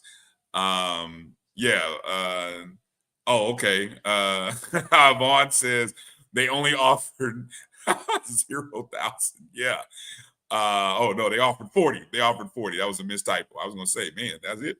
Yeah, they only offered 4,000. Well, and let me just speak to this. I try to just give people information.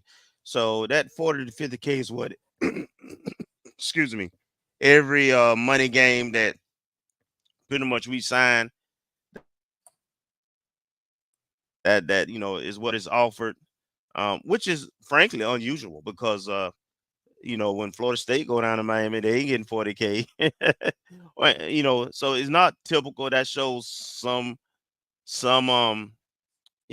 difference to the brand that 100 is, but they're not going to pay for the full band to come down in that full cost.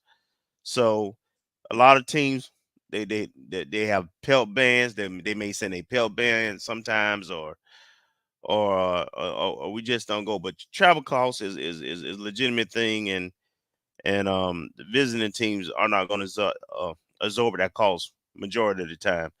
There are some exceptions where they have special events centered around their Black Student Union, and so that group may put some money in, or the city of Muni may put some money in. But in terms of the athletic department of the schools, that's very rare. And that 40-50K is the numbers UCF had, Troy have, USF have. So I mean, that's what it is. So what are you saying? You're saying what? We shouldn't have been shocked at the 40? I'm just saying that's what typical. That's the market. That's the business. And that's really only the schools in Florida or in the immediate region. But that's typically the number that most schools. I mean, even when we played Ohio State, and that was like our biggest financial guarantee game. I believe their number was still if the band travel only another additional 50K. So, interesting that you said that. I was going to say something about how the standard in the market about games, classics, bowls, but I'm not gonna go there. I'm gonna leave that alone. That's for another show. yeah. Bowl games comes at expense, right? Mm-hmm. And they don't pay for all by the time because you got to stay so long, so many days and so forth. By the time you stay those 3-4 days and participate in all those events, you done ate up whatever guarantee. But bowls, classics, those are different. I mentioned that it was I believe the North Carolina game was it's exception number one. That's an exception, and it was a special event. I know they had a black student union fundraiser around that game. So again, there are exceptions, but those you got to understand those are the exceptions. Right. Okay. Let's transition over to our next guest here on the ONG Strike Zone. And he is the new voice of Bragg Memorial Stadium. And you may know him as BDAT, but I'm going to call him by his first name because he's got a great first name. Bryan McLaughlin, a.k.a. BDAT. How you doing, man? How you doing, to brother? the ONG Strike Zone. Hey, appreciate y'all for having me, gang. Hey, he coming in on a 1968 TV, the full color. I ain't got my light now. It's got like a gray spot to it. I don't know what's going on this. I think the light is bouncing back from the green that y'all got on y'all screen and it's hitting me with a green undertone. But I'm cool with that. I'm cool with that. Now listen, let me just say a couple things. One, it's B dot, pronounced like B-O-T. B gotcha. dot. Okay, Yeah. appreciate you. B The dot. only people that call me Bryan is police officers and judges, and I haven't talked to them in a very long time, so I haven't heard Bryan in a very long time. B dot is the brand. That's what I roll with, and B dot is very, very, very, very, very, I guess, blessed and fortunate to be on the ONG Strike Zone with y'all tonight, man. I appreciate you guys for real. I got you. Appreciate you coming on. All right, so B dot, go ahead and let's kind of start with a little bit of your background because again, I don't know if this is. We're gonna take a little license here and say this might be your first live video interview with Rattler Nation. So it gives. I know I've seen a couple articles, some that kind of talked a little bit about your background. But let's just kind of talk a little bit about your background and kind of before we get into kind of how you found your way to FAMU. Okay. Well, I am a graduate of Winston-Salem State University. I graduated from Winston-Salem State University in 2006, and I'm actually celebrating my 20th year in PA this year. I started in 2004 at Winston-Salem State. The chancellor at the time, I started with the band actually. Like Legendary Joe. I was Legendary Joe of Winston-Salem State. You dig? Like I would get the crowd excited during the band's performances. And the chancellor at the time, Chancellor Martin, he saw something in me that I didn't see in myself. Like an HBCU really changed my life. It saved my life. And the idea that he asked me, he said, I really like the way that you can get the crowd involved, but you're very professional. You keep it engaging and entertaining. And at that time, the team wasn't doing the best on the field. So for folks to still enjoy themselves at the game, that meant that was something they were trying to do. So they gave me the opportunity to do PA. He asked me that I want that opportunity. I said yes.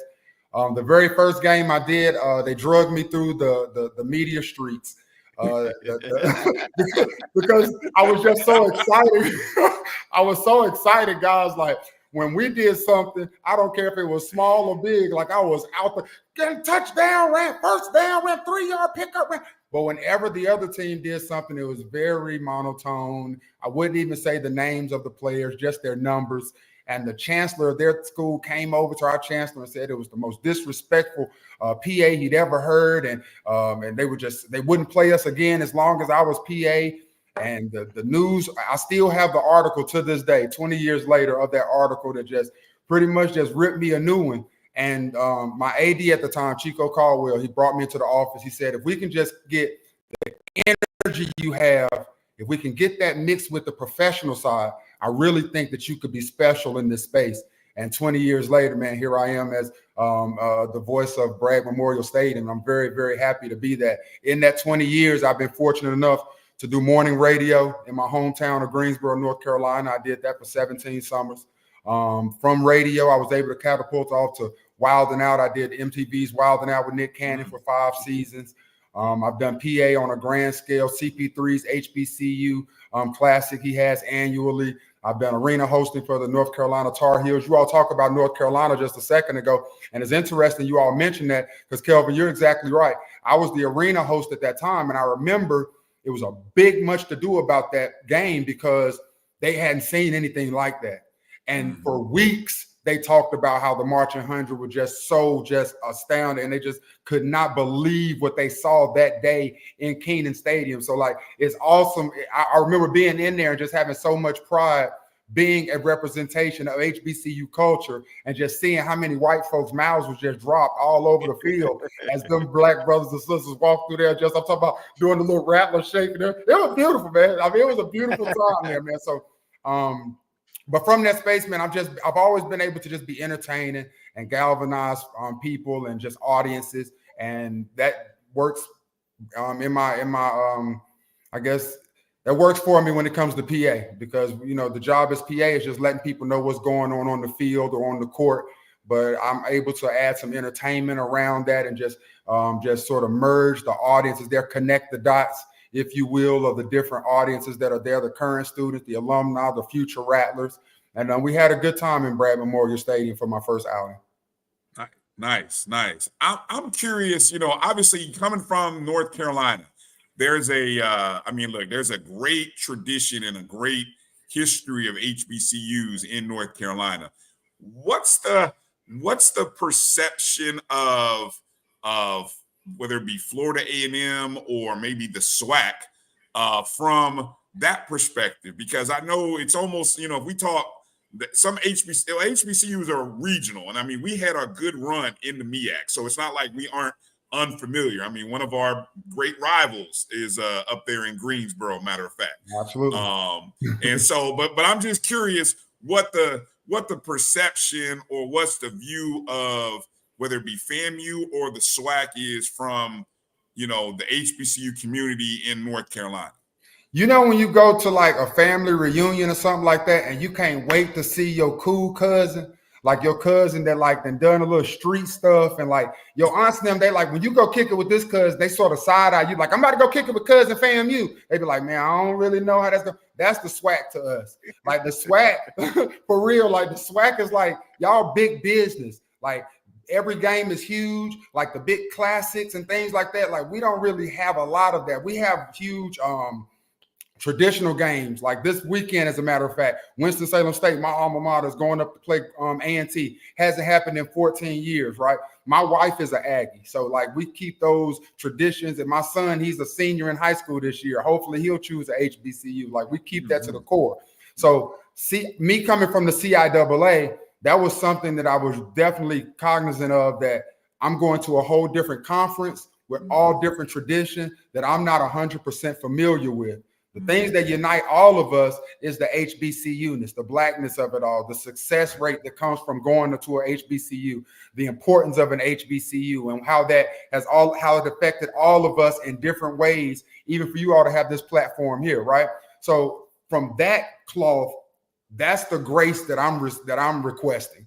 Once we can understand that we're all HBCU, all right, well, let me see if he's professional enough and entertaining enough to handle the job. And then once I get that portion, then it's like, oh, well, hey, if he's willing to learn the ways, if he's willing to learn how to throw that strike out there and strike again, then maybe he's all right. And that's the kind of vibe I roll with, man. But as it pertains to you all, like SWAC, it's bigger. A good friend of mine, Ninth Wonder, he's a producer. He's from Winston-Salem. Y'all might be familiar with Ninth. But he always talks about just how it's different, because big to me is North Carolina A&T's homecoming. Like they call it the greatest homecoming on earth. You dig what I'm saying? So being in there in that environment, when you're seeing hundreds of thousands of people flood the city, but that's like, as far as volume is concerned, that's about as big as you're gonna get in North Carolina. When it comes to the SWAC, every one of y'all have huge homecomings. Like shut all the streets down. There's hundreds of thousands of people. And like, I'm so excited for November 2nd, because they told me I need to get down there by Halloween and just encompass the whole week, because spend the whole week. Like I'm just so excited, bro. Like I cannot wait to get down there and experience that. But yeah, like low key, like I don't know if anybody else would be honest enough to say that, but I'll say like the SWAC perception is like y'all the big brother, y'all the big cousin. It's kind of rough around the edges. Like y'all Tupac and Menace to Society type. I mean, and Juice. Y'all Tupac and Juice. great analogy. Great analogy, by the way. Yeah, that's really what's right. There you go. Yeah. What you got, Kelvin? Go ahead. So I'm interested to know why were you interested in this opportunity to come to FAMU? And then the second follow-up to that question is, us Rattlers, we tough, man. I know folks been kind of getting at you and stuff, man. But just talk about why you wanted to come, then your experience in the interaction, your first game. Well, I mean, why wouldn't you want to be on the highest of 7 hills? Like, let's just be clear. Like, defending national champions, like FAMU's legacy and tradition speaks for itself just amongst HBCUs, right?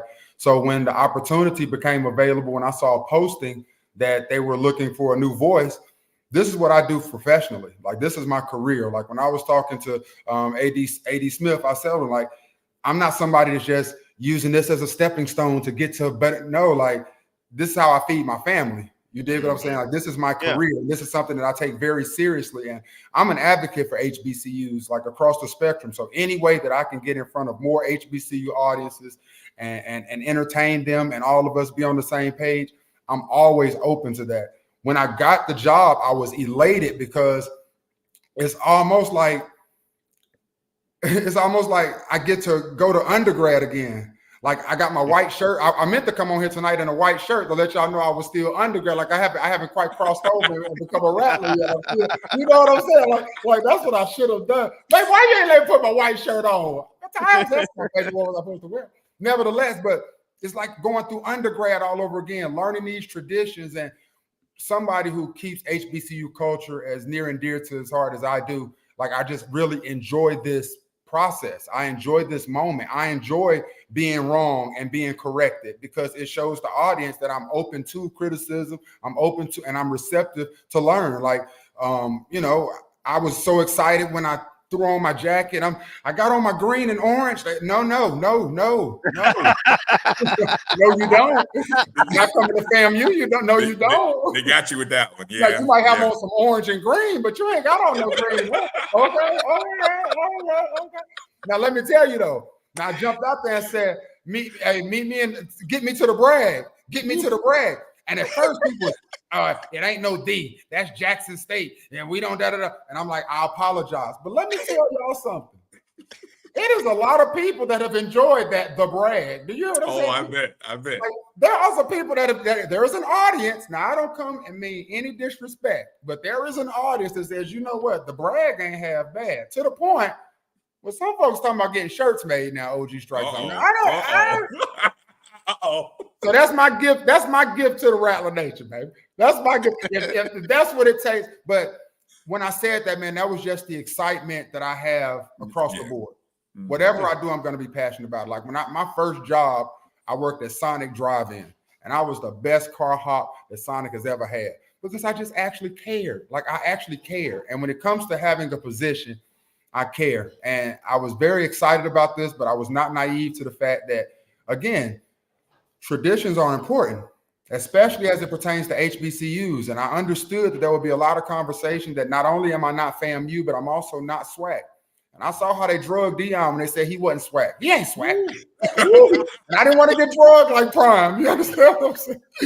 But the difference is I'm not SWAC, but I am HBCU culture. You understand? I am a lover of all things Black. You dig what I'm saying? And I knew that once I could get them to just give me just a little grace, just give me a little, and the reception that even the correct, and I said this on the news, the Tallahassee News, where they referred to me as Brandon. I don't know who Brandon McLaughlin is, but blessings to him. But while I was on the news, even when they're correcting me, they're still doing it with love. You know what I'm saying? Like, and when you ask me, like, are they giving it to me? Man, I'm a comedian, man. I tell jokes for a living. You dig what I'm saying? So taking shots and that's light work. Like, it's social media jokes, and I saw one guy drag me he did it in jest, but he also did it in love. You dig what I'm saying? It wasn't disrespectful. So I've been receptive to it all. Again, like I know there has been negativity, but the way my God works, I really have not seen any of it. Like the family has really received me or welcomed me with open arms, man. And when I got to Bragg, the first thing I wanted to do was touch the grass. I went down there and I was just on the field and just taking it all in, and finally got to my station. And you know, it was kind of just trying to find my bearings in that first half. Mm-hmm. You know, I haven't really had a chance to formally meet Loose Kid and Jam the way I really wanted to. So the first half, I was really trying not to overstep boundaries and still trying to put my swag in Bragg. And it was just, and then the team was sort of putting a little bit, and I felt like they felt the anxiety, and the crowd started getting a little anxious, and just feeling all of that. Like at halftime, I told my wife, I was just like, babe, like, I don't know, like the energy, like turn up, like let's go, you know. And like so in the second half, we started to get a little bit more energy, and I started talking to the crowd more, like getting them to challenge the team more. Like, if you want a touchdown this drive, let me hear you make some noise, you know. And now they're making some noise, and the team hears that, so the team now is like, we got to get in the end zone. So now they score. Now, if you want a 3 and out right here, make some noise. Now the defense hear that, so now we get a 3 and out. We back on offense. We ride now. Now they dancing on the jumbotron. The kids is doing the Dougie. The moms, the TTs is out. Oh, now it's a party in Bragg. That's what I signed up for. Turn me up, baby. And then we get a dub in Bragg. So I was just excited to just know that, to be reminded once again, just thankful that God has blessed me with the skill set, that the skills translate. The skills translate. Once everybody is comfortable, once they're comfortable with hearing a different voice that they haven't heard since 2018, and who is this? And once we can get past that and just allow me to do me, then it was a great time, guys. Like I promise you, I had a great time in Bragg Saturday. Yeah, and I mentioned when we started this show, I mentioned this to Bryan. I have to say, man, you rocked that fourth quarter, man, when we needed it, right? You know, the team was down 18-7, and you encouraged, even though our crowd is used to, you know, cheering, but they have to be prompted sometimes, right? Yeah. It's not necessarily organic. And you challenging and you know, third downs and are we going to score and all that, man? I thought that fourth quarter, you found your footing, man. You rocked it. Now, that's go ahead. I'm sorry. Go ahead. No, I was just gonna say, there are going to be two things Okay. that feedback, and I see some of them in the chats now. But good guys, I think we prefer Rattlers. Just FAMU, you know, good guys here and there is okay, but the good guy, and then for me, and this really just having fun here, but the team is pointing. I know they were pointing. That's not something that we've really noticed or they've done previously. Was that just something you came up with because you saw that, or was that? No, I'm just real big on crowd participation. Like, I don't like people sitting down. I don't think there's any time in the game where the crowd should just be doing nothing, right? And I think we should all be in sync with the players and with the team. Like, we should be a 12th man. We're an extension of the players. And honestly, to that point, I think the audience sort of felt that anxiety when we went into the fourth quarter. And that's when I sent a text to my wife, like, I told her, I said, baby, if we lose this game, I might as well quit, because they're going to drag me through the mud. They're going to say that the new PA guy is the reason. When you bring a corner in here, we lose our losing streak and everything. Who is this guy? Oh, it would have been all. Hey. You got to blame it on somebody, Kelvin. Look at Kelvin. I appreciate your honesty, Kelvin. I appreciate it. But I knew that. And I'll screenshot it and send it to y'all in the DM so y'all can put it on the poster. But I told my wife, I said, babe, I was like, it's just, I don't know, like, the crowd, I don't know if they're just not receptive of me or if it's just the energy. She was like, Doc, do what you do. And that's when, honestly, that fourth quarter is when we just started having fun. It was one of them situations where it's always easy to cheer when we're up 30 points. Yes. Yeah. But the team needs you when we're down 18-7 in the fourth quarter. That's when the team needs you. That's when they need you to wake up, not be quiet, because that's when the anxiety kicks in. And just being cognizant of those type things, man, and those type tropes, to kick off the game, like, we start the game, every game is started with a kickoff, right? So if the team is pointing, and what made me not do it at first is because I didn't see the crowd doing it, but I saw the team doing it, and in the press box I saw the coaches doing it, and I was like, well, if the coaches are doing it and the team is doing it, we should all be doing it. And whether I do this on a high school level, I still do PA for Winston-Salem State. Like whenever, it's always we're following the team. Whatever the team's doing, that's what we're doing. So if the team is pointing, I need everybody pointing to the north end zone right now. I need everybody pointing to the north end zone. That's where we're all pointing. We're all on the same page. And if we can just be in mind to just, if we can be conditioned to operate like that, it just honestly is just more of an engaging experience from start to finish. Like you never feel like you got a time where you're asleep. If we're not following the team, we're following the cheerleaders or we're singing along to the band. There's always something to be doing during the game. I love how you just broke that down. Now I do too. Now the next home game when you say it, you know, it makes sense. I need everybody pointing. We need to be on the same page. Makes sense. Yeah, and I definitely have been getting a rip a new one about the good guys. And I definitely will use that in moderation. I definitely understand we're the Rattlers. I'm working on my Rattlers. They say I enunciate too much with my Rattlers. So listen, it's a growing process, guys.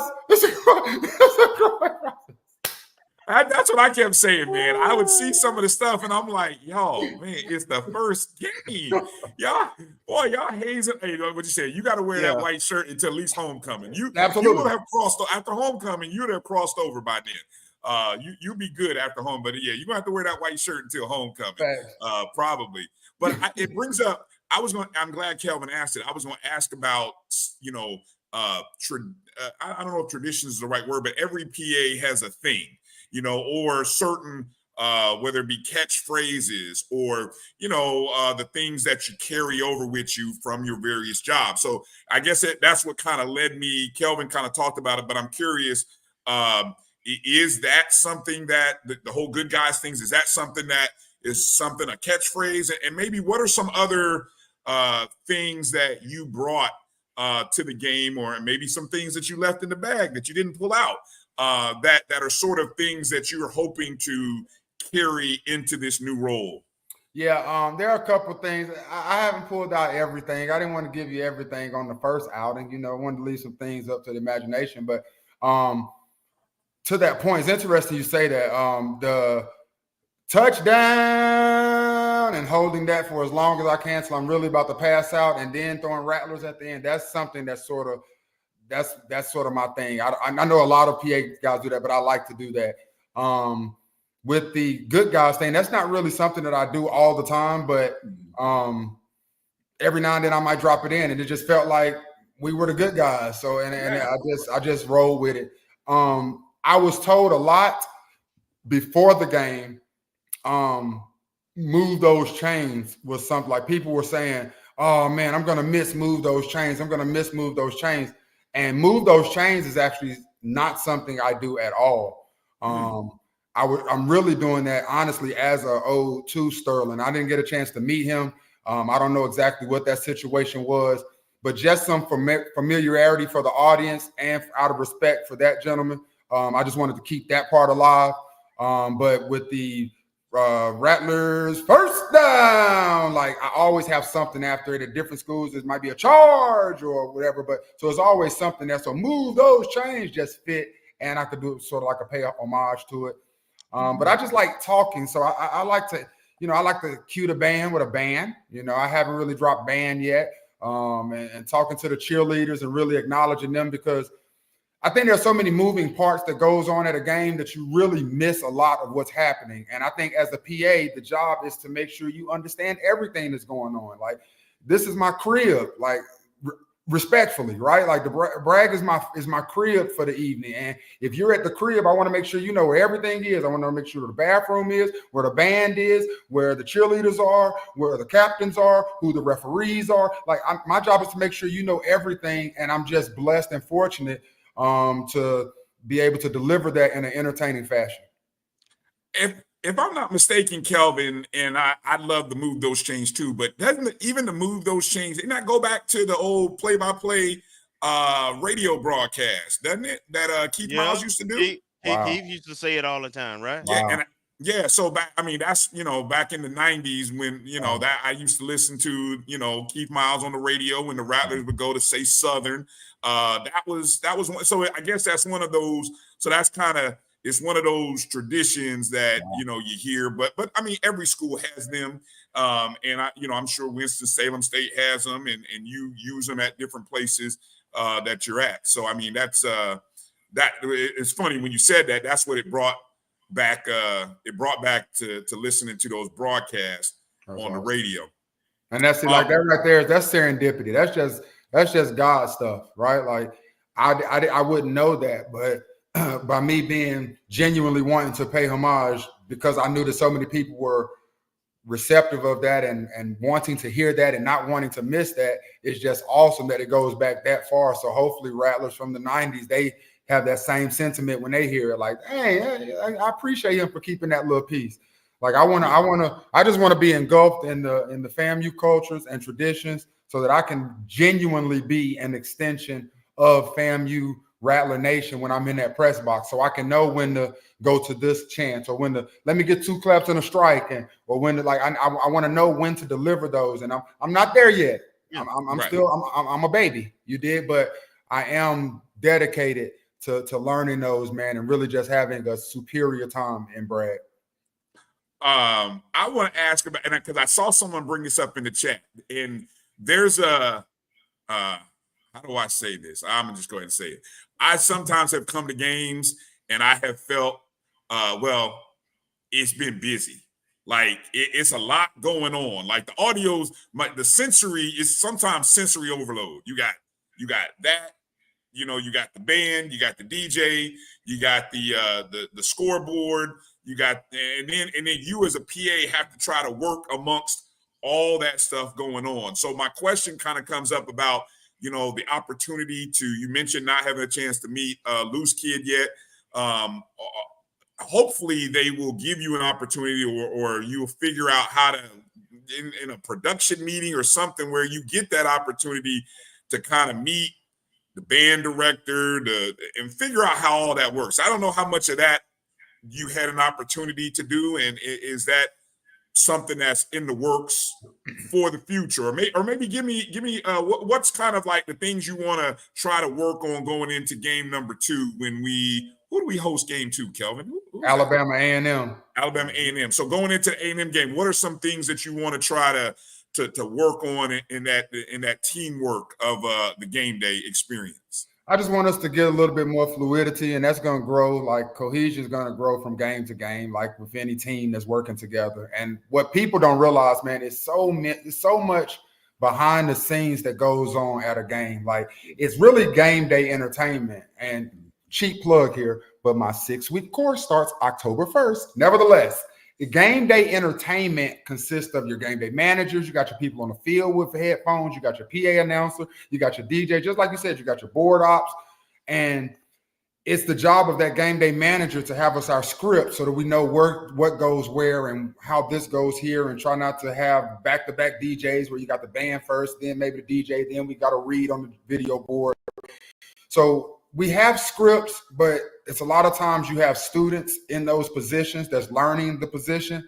And I'm in a space where I do have a lot of experience in this. So it's just going to be a situation where once we begin to trust each other more, and they can trust that, all right, so he's not fam, but he's super dope at PA. So we're going to let him do his PA stuff. And I say, they're not PA, but they're super dope at fam. So I'm going to let them do their fam stuff. And once we can all work together, because Loose Kid is phenomenal. Like right now, he's in Vegas with Plies. Like the man is all over the place. So getting him to sit down and get on the call is a bit difficult. But in the next couple of weeks, I definitely plan on Rhea, Loose Kid, Jam, myself, Bryan, us getting and having one of those production meetings you speak of. So just so things can flow a little bit more seamlessly for game 2. Game 1, it flowed at a very decent pace, and I don't think the average fan would realize what was going on, or there was a mix-up here, or the band was supposed to go there and didn't. But we know, and we want to execute a much more flawless show. So it's going to be things that we pay attention to for sure. For sure. I'll mention it to you, and I wouldn't even be mad if you mentioned this. You say, hey, I heard y'all had something about some cannons. What happened to those cannons? I'm just saying, if you just happen to, in that production meeting, happen to just mention something about cannons, Cannons. you know, Okay. cannons, you know, because we put a poll out there, and I think, what was the poll numbers, Kelvin? Like 70% of the people said, bring the cannons back. Bring the cannons back. Now, what were the cannons? The cannons were after touchdowns? Yes, indeed. Yes, indeed. And boy, did it shake the building. But you know, I'm not gonna say it just went away, sadly. But you know, we're fighting to get it back. So if you happen to ask, I understand if you don't, but if you just happen to ask, hey, listen, I will definitely throw it out there and say, listen, my OGs asked me to ask y'all, and we bring back the cannons. Yeah, so I got y'all, my boy. Now, y'all were the first ones, y'all the first podcast and FAMU like media, outside of course FAMU's media that they use there, that reached out to me and asked me to be on, and it took nothing. Like, I'm very accessible. I was very excited about this. I want to reach out to as much as I got a meeting tomorrow. I live in Charlotte, North Carolina. Do y'all know there are Charlotte Rattlers here? They got a club here, Charlotte Rattlers. We got one in the chat. Where is she at? Area, where are you at? That's crazy. I meet with one of them tomorrow because she said she has some notes for me and she would like to teach me some things, Rattler Nation. So listen, man, I don't think y'all understand who y'all got. Like, y'all have somebody who is extremely passionate, who is extremely excited, and who is extremely dope at what he does. And like, merging all three of those together, like, I am just excited to go on this ride with y'all. The family has been nothing but receptive. I really mean that, man. Like again, even the correcting me and the checking me, it's been done in love. It's like going to a family reunion and them saying, nah, like, did you wash your hands? Don't be coming here getting in the food, you ain't wash your hands. My bad, I'm sorry. Take your shoes off in my house. My bad. It's the same type love, man. Like, and I really, really, really enjoy it. For real, for real. Hey, we saw fellow Rattler Roy Wood Jr. gave you a strong endorsement too via I'm assuming you've had a chance to work with him before. You mentioned being a comedian. You care to talk a little bit about any interactions or what it's like working with Roy? Oh man, Roy is one of the funniest people I ever met in my life. When I used to do radio in Greensboro early in my career, Roy Wood came through, and the female on our morning show, her name was Africa. She worked with Roy in Birmingham. So when he came in to see Africa, she's like, well, this is our new comedian. And I was doing prank phone calls at the time.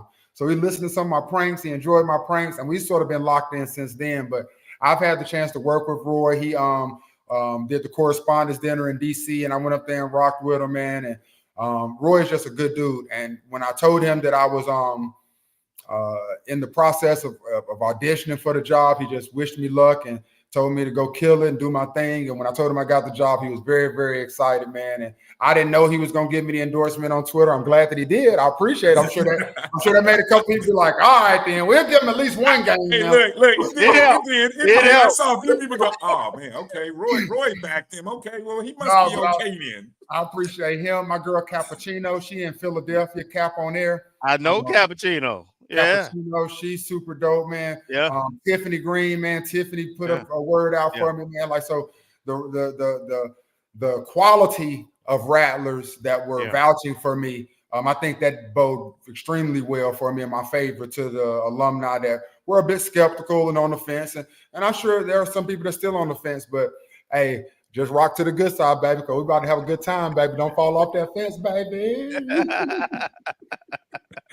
Oh man. Hey, well, B-Dot, man, I appreciate you taking time to come on the show. Man, I feel like I'm looking at the various comments, and I know a lot of people, and that's why I wanted to do this, right? Yeah. Because I mean, I love the profession of doing PA stuff, and I do some stuff down at my local high school that I teach and coach at, and outside of doing this, and I just, I felt that energy, and I said, man, we got to get you on the show. This would be a perfect time. We got an away game, and it'd be a great time to bring you on, introduce you to Rattler Nation, get them to kind of, see the personality and get to hear about you. So that's I'm glad we were able to do this. And I don't know if there's anything that you want to mention that I didn't get to, but I wanted to give you kind of the last word, and any shout outs or plugs you want to give, please feel free to do it. Again, man, for anybody watching, again, Rattler Nation, I appreciate y'all, man. I'm very excited to be a part of the FAMU League. I'm just going to put my best foot forward. I want us to keep this streak alive. I want us to keep getting dubs and brag. And again, I'm a supporter of all things Black. I have a podcast that I do called I Didn't Know, Maybe You Didn't Either. It's on iHeartRadio on the Black Effect Podcast Network. We drop a new episode every day in February. And this was our third season, this past season. It is Black history facts that we didn't know or we didn't learn in high school. And we just finished our third season. We did a partnership with Nissan where we did a focus on STEAM, science, technology, engineering, arts, and math. And this season coming up in February, I've already talked to my producers. Like, I'm going to do an episode on FAMU. Like, I just been hearing so much greatness just on how they were, when they moved to Tallahassee, to that area, it was a bunch of rattlesnakes there. That's how they got the name, and how they sit on the highest of the 7 hills that are in Tallahassee, and how Florida State hates FAMU because they got to look up to the greatness that is FAMU. Like, I just love all of that, man. I love all of that. So October 3rd, 1887, I'm definitely going to be putting that on the map with my podcast. And I just want to say thank you to the ONG StrikeZone, man. I appreciate y'all for having me, B and Kelvin, man. Like, this was my introduction to Rattler Nation. So I appreciate y'all for giving me that platform. And for everybody in the comments, I didn't get to really look at the comments a lot. I was wanting to be locked in. But I appreciate y'all in the comments and the love on Twitter, Instagram, Facebook, and all of that, man. But follow me on socials. B.TV on everything. B. is a brand. BDAHT TV. Follow me on all those platforms, and let's be ready to strike, and strike again, baby. There you go.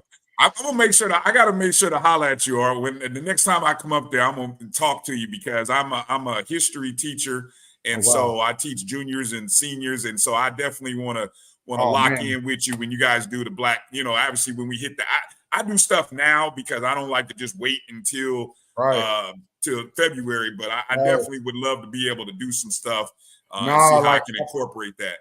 To that point, that's my goal, to get it integrated into the curriculum in the school systems. And I know down there in Florida, y'all dealing with a whole different type of curriculum problems. But to that point, like there are teachers here that are using it, especially now when we're talking about voting and getting folks out in November. Just the difficulties it used to be to vote. And there used to be a test. I'm sure you're familiar with this, Bryan, but a test that you have to take in order to vote. And it would just be stupid stuff like spell backwards, and how many bubbles in a bar of soap, and just questions you couldn't possibly answer. But giving those tests to students without even telling them what it's for, getting them to answer the test, seeing what they would get on it, and then saying, look, you wouldn't even be able to vote. And those type things are how I'm trying to connect the dots with the podcast and trying to get it into curriculum, into the school system. So I'll definitely look. I'm going to send you a link. It's I didn't know, maybe you didn't either. And it's basically the first letter of each word. So IDKMYDE. I'll shoot you the link, Bryan, and you can definitely put it on your give it to your folks. Please. But I definitely want you to check that joint out. IDKMYDE. I didn't know. Maybe you didn't either. So check that out for sure. That's awesome. Okay. That's awesome. I appreciate that. So there you go. Saint, appreciate you asking. And hopefully you guys go check that out. Make sure you're following B-Dot on the socials. Show him some love. Let him know you appreciate him. Yes. Hey, we gonna warm up, family. It's all good. It's all love. And man, we can't wait to see the Alabama A&M game. What is that? The 28. That's 28. A big game for me too, man. That's a big game for me. So Connell Maynor is the head coach at Alabama A&M. Oh yeah, that's right. Connell Maynor was the head coach at Winston-Salem State University. So he's very familiar with my voice. Oh my goodness. I sent him the screenshot of me at FAB. He was like, "No, you did." It's gonna be a great Hey, well, all I know is the last couple times he didn't have too good a time. The last couple times he came to Tallahassee. So let's keep it rolling. Let's keep it going. That's what I'm talking about. Let's keep it going. Appreciate you guys, man. Appreciate you. Thank you. Appreciate you, man. Thank you. Y'all be good. All right. You too. All right, man. That's awesome stuff. Awesome Yeah, stuff. good guy, man. Yeah. So hopefully you guys got something out of that conversation with him, and yeah, make sure to follow him all on socials. Yeah, good stuff. Good stuff. All right, let's kind of bring it towards a few things here as we kind of move forward. Let's jump over to volleyball for a second, Kelvin. Okay. We obviously again today. Let me find my page here. Where are we at with the volleyball score today? Today the Rattlers got a 3-2 victory over North Florida. Rattlers staged an impressive comeback in the home opener. Down 2-1. The Rattlers win the fourth set 25-17 and then win the dramatic fifth set 15-11. The offense was led by season highs from Brooklyn Thomas. She has been killing it, literally. And Brooklyn Watts. We just keep Brooks. I think we just got to keep that tradition going. I think we are at our best when we have at least 2 Brooks on the roster. So I'm just gonna put that out there to Coach Gokhan and the Ether. We just got to keep 2 Brooks on the roster somehow, some way. But yeah, both of them. Let me see. Thomas had 20 kills. Watts had 17. Watts also had a season high 14 digs, and it was her second double-double of the season. So the Rattlers improved to 2-2. Now, just in case you were so locked in on football that you missed the opening weekend in the Georgia State tournament, Friday and Saturday, the Rattlers lost the opening match to South Dakota State 3-0, but they turned around later in the afternoon and took out Indiana State 3-0. Then on Saturday, they hosted Georgia State University. Now we lost. Georgia State is from the Sun Belt. Georgia State was coming into this contest winless. We ended up losing to them 3-1. But when I tell you we lost the first set 30-28, and I was watching this. I don't know, Kelvin, if you got a chance to watch it or how many people in the chats got a chance to watch it. But we were up at one point 24-22 in that first set. I mean, literally 1 point away from winning the first set. It ends up going 30-28. We did win the second set 25-21. The third set, we lost 25-20. The fourth set, very similar to today, we had the fourth set won. I think we were up. We were up a couple of points in the fourth set, ended up losing 26-24. I feel like we were up, I'm trying to recall, we were up like 24-20. We were up like 4 points or 22-18. I mean, we were literally in control by 4 or 5 points in the fourth set, ended up losing that contest. But, you know, I still felt real positive about what I saw in that match. And part of the reason for that is because we had one of the volleyball players of the week, none other than newcomer of the week, Brooklyn Thomas. And that is Brooklyn right there. And I will tell you, look, coming into the contest, we knew about Jada Rhodes. We knew about Brooklyn Watts.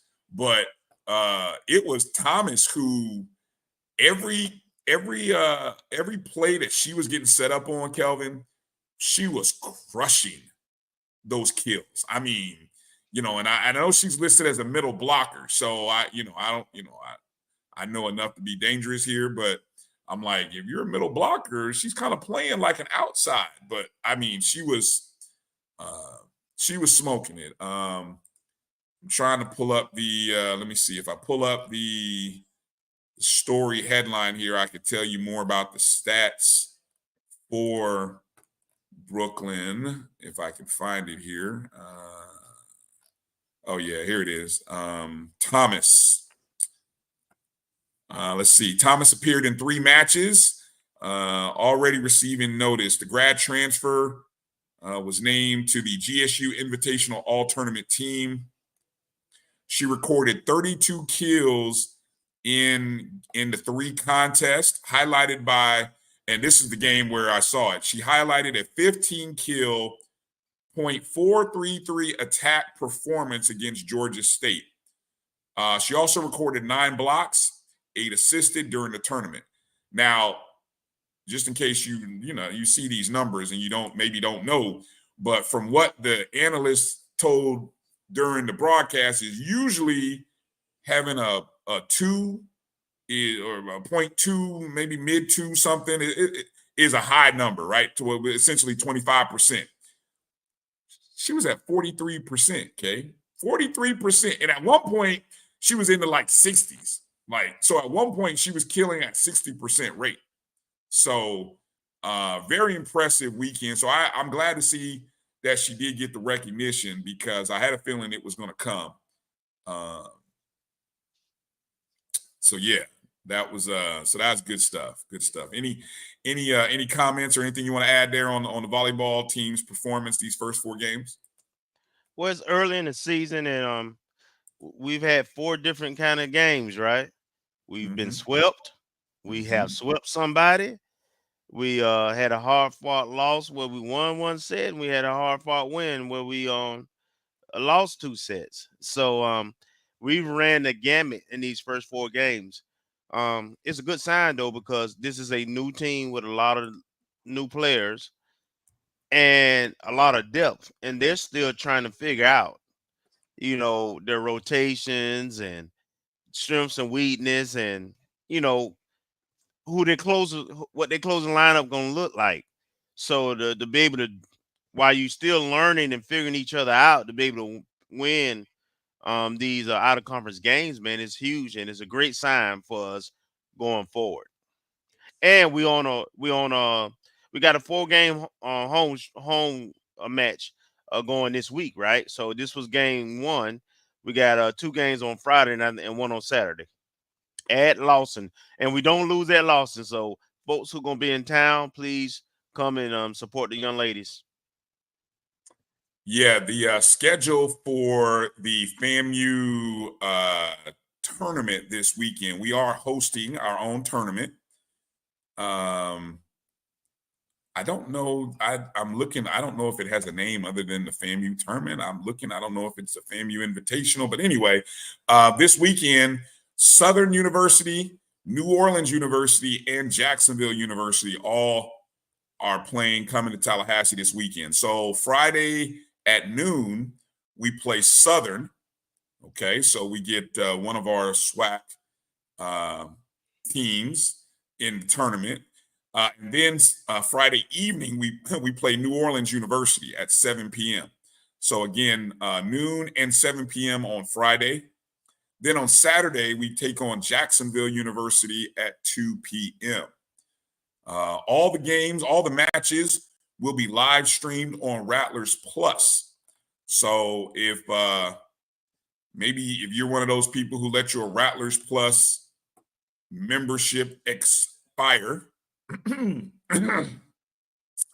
the time to actually renew your Rattler Plus subscription, and that way you can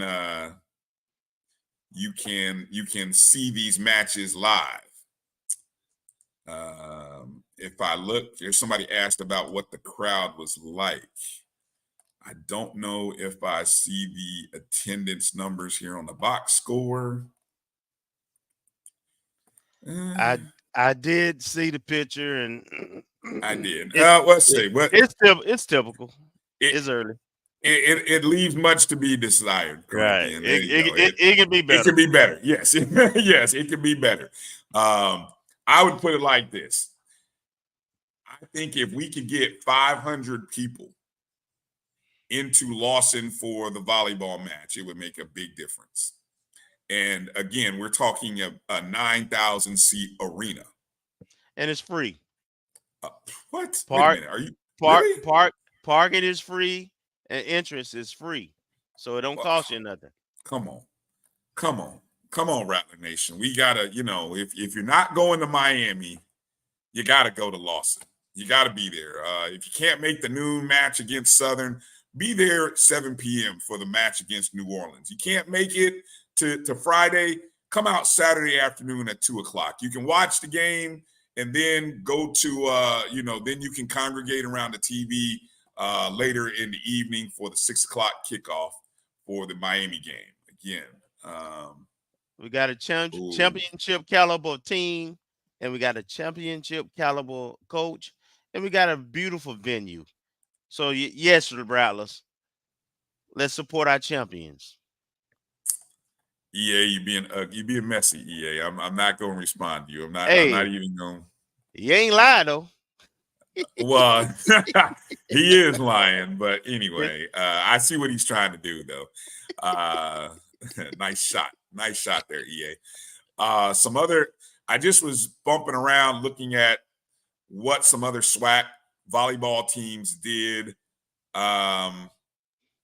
over the weekend. The only school that I saw that got a win against a non-power, you had Alabama A&M beating Oral Roberts. Bethune-Cookman took Stetson to 5 sets.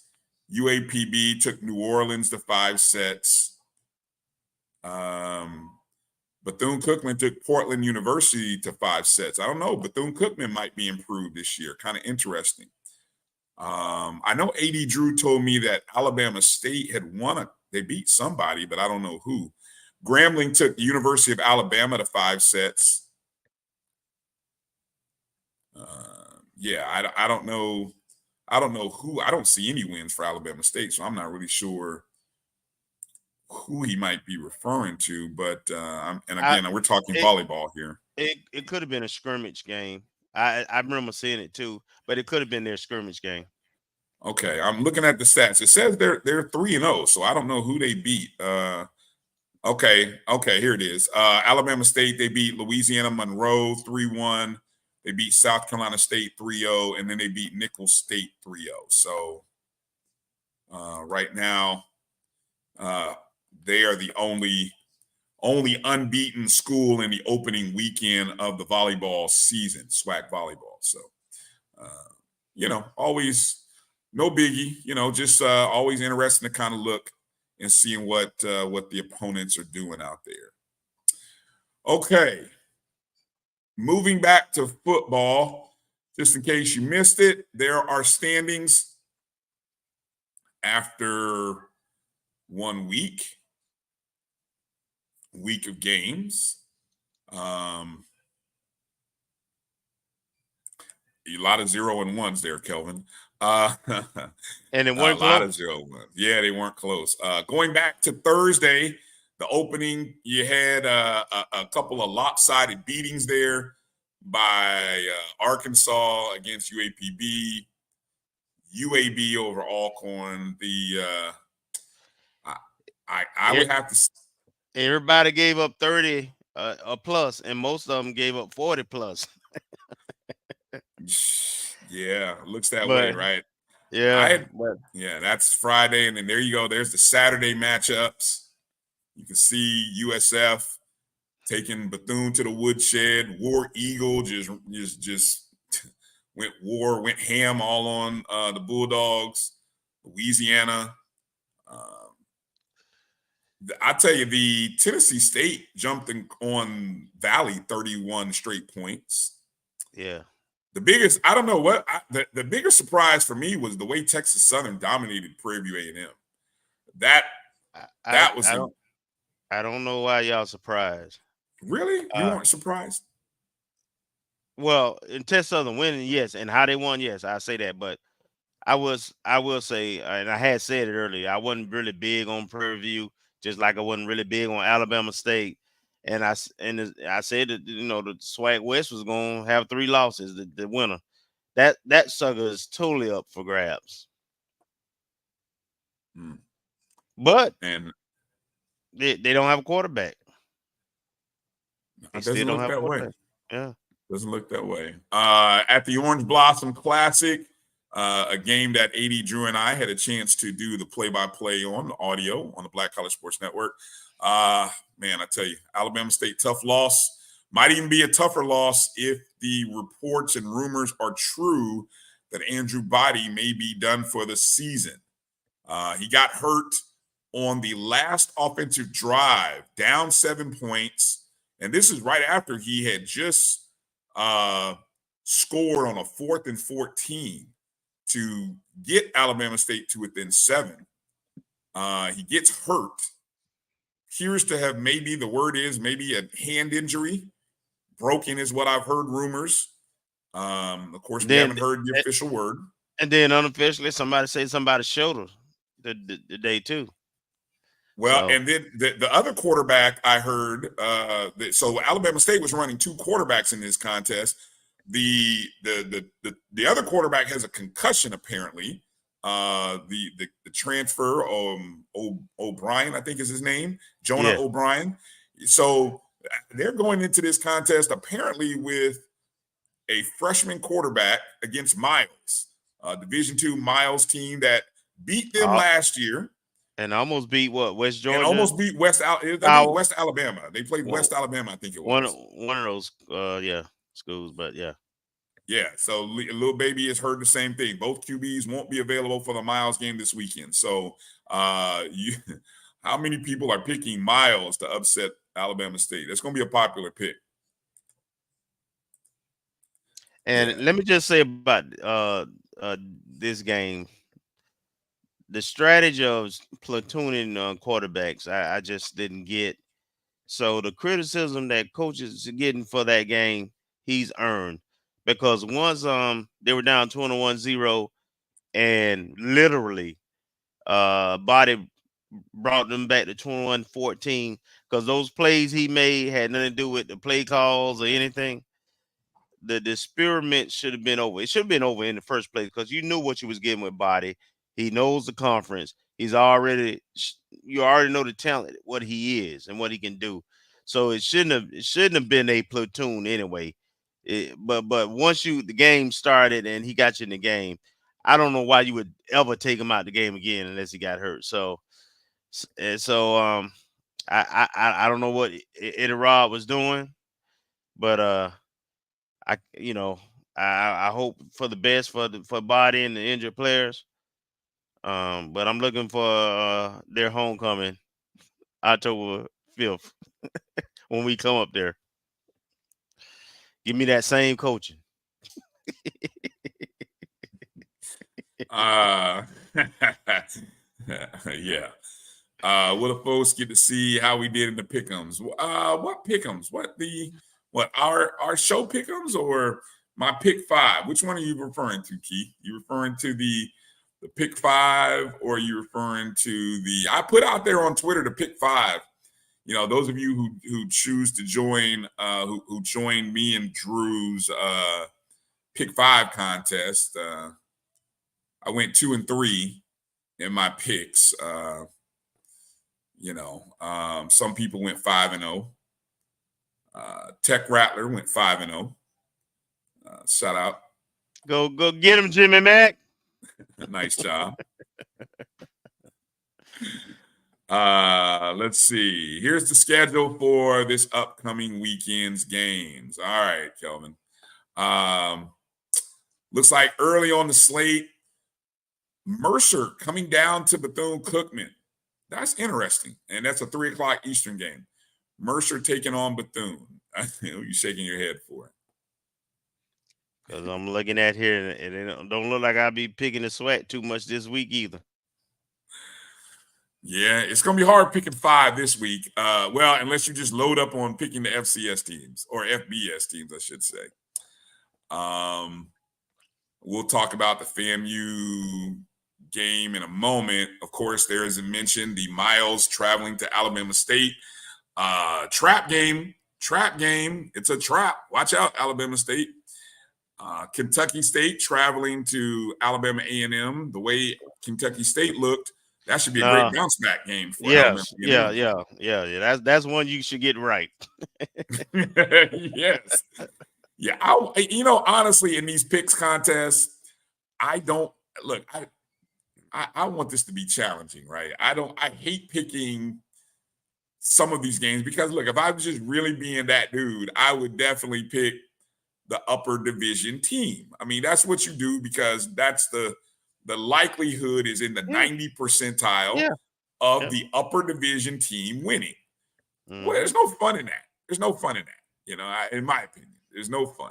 But winning is always fun. Winning is always fun. There you go. Hashtag winning is hard. There you go. There you go. So there's you justify it. Valley. They will travel to, I think that is either Eastern Illinois or Southern Illinois. Savannah State travels to Southern. An interesting, only the fourth time, two historic HBCU football programs, Tuskegee and Grambling. Only the fourth time. And the first time, Kelvin, since 1949, when the head coaches were the legendary Cleve Abbott and Eddie Robinson. Amazing. That's wild. Yeah, fourth time in the history. Yeah, it has more appeal back then than it does today, though.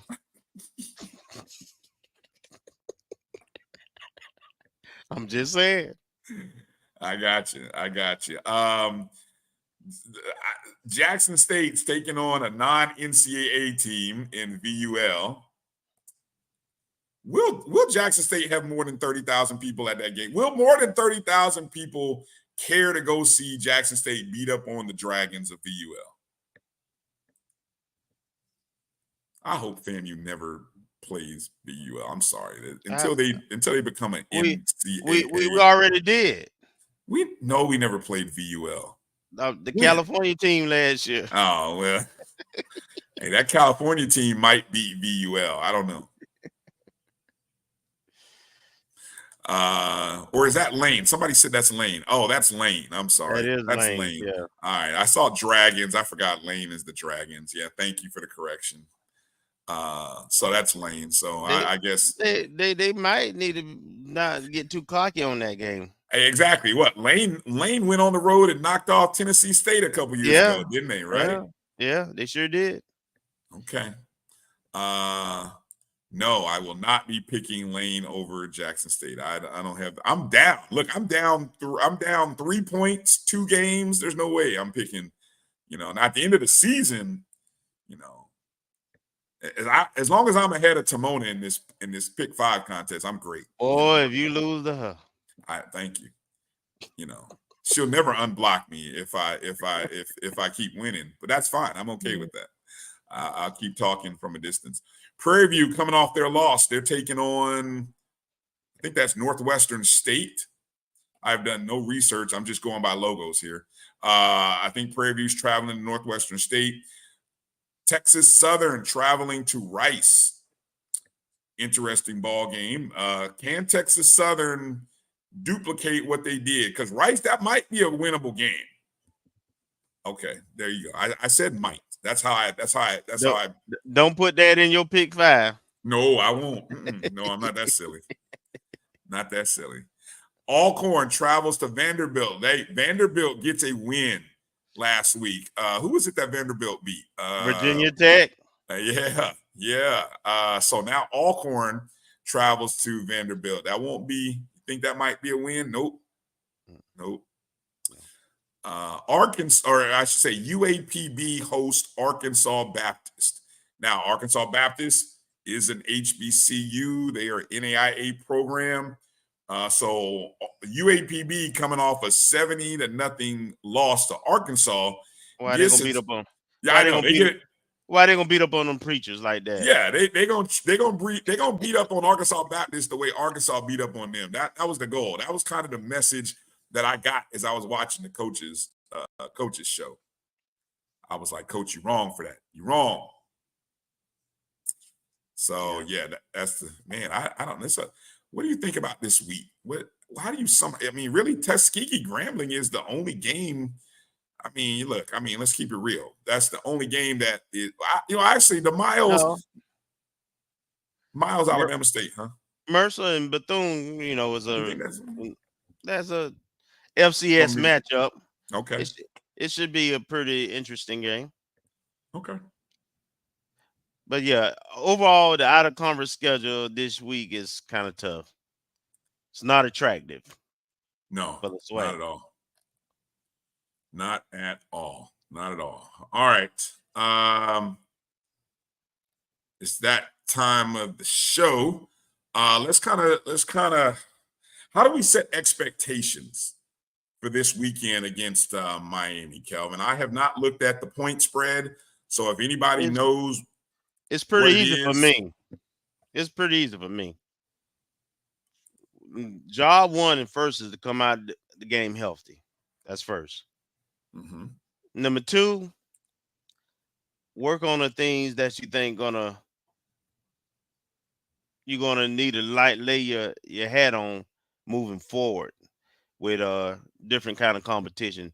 But I would like to see us work with running that offense through our QB1, and then on defense, maybe not being so predictable, man. Having those two safeties just sit back there most of the game in that cover two. I don't think that's gonna serve us well this week. If we do that, we're gonna have to bring some daggone pressure, man, and try to get that quarterback down. Yeah, we can't play him straight up. So, but so I hope we can stay healthy, stay in the game. I would love for us to score like 17 points at least. That would be good. If we can get into a game like we had against South Florida last year, that would be awesome. But yeah. See, and I'll tell you, I see, people, various comments. Let the young guys play. Steve says, let the young guys play. Tony says, go 2 series for QB1. I want us to be I would play a half. I want us to play a half, a competitive football. You play until the game get away. Oh, yeah. If it don't get away, you stay, you play. This is a competition at the end of the day. It is. And again, we have what's the number of FBS transfers again? What's the number? 28? Somewhere around there. That's about right. The most in FCS. Yeah. So we just had one on the show. Yeah. So the point is we should be playing with look, North Dakota State went to Colorado last week. And play to win. Hey, look, they played to win. I almost put some money down on them to win. They could have won, right? And I want our program to be at that level where we go on the road and play with an expectation. And the way North Dakota State did that is they did it on the ground. They didn't turn the ball over, right? Which is how they play anyway. Right? So, we want to be that consistent program. We want to be at that level, and this is a great opportunity with all these guys.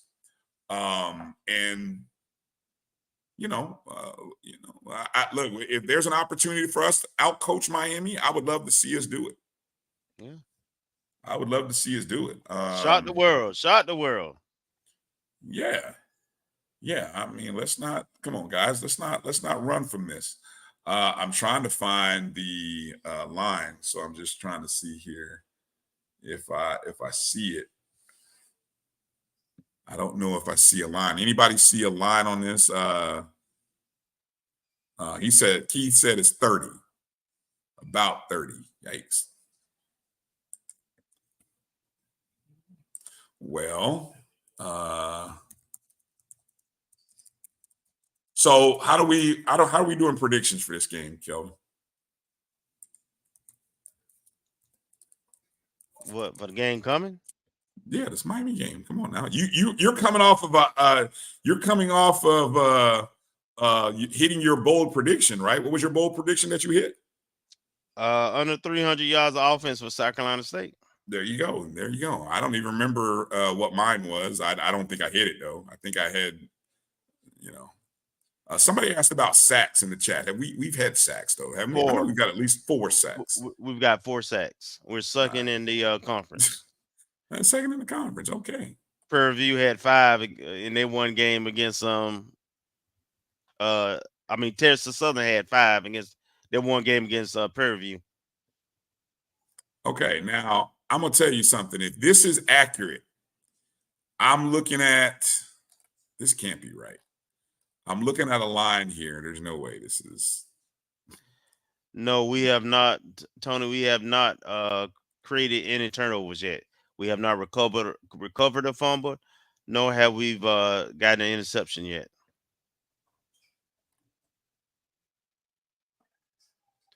From a defensive standpoint.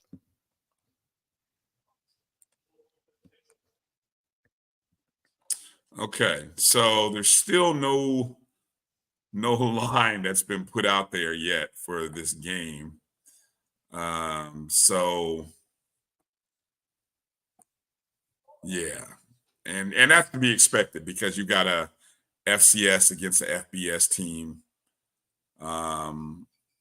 I did see something. Sometimes you have to go into the deep corners of some of these places to find the number, and I don't know. Hey, Coach Campbell and Tony. All I can go by is, we went to North Carolina, we gave them hell. We went to South Florida, we gave them hell. So my expectation and what I want to see on Saturday is we go to Miami and we give them hell. We at that point now. Our program is at a point now where we got enough talent and just enough coaching where we can make a little noise. So let's make some noise. Make some more noise. Keith, I saw the same. I'm trying to find a second site. Okay, so I just saw something that did say Miami by 16.5, which I'm like, wow, that's giving us a lot of respect. And giving the win over Florida a little respect. Thank you. Yes, that's a good point of saying. Let me see. Okay, Gail is our statistician. Gail says I wanted 2 rushers over. I think we had 2 rushers at 60, if I'm not mistaken. You didn't hit. Oh, yeah, I didn't hit. You're right. I hit. Yes. You were the only one that did. Yes, little baby. No lie. Keith saw the same thing I saw. That number, again, 16.5 right now. That's the opening line. Now, I'm be honest with you. If I was not a FAMU fan or a FAMU guy, I would jump on that I'd run to the bank.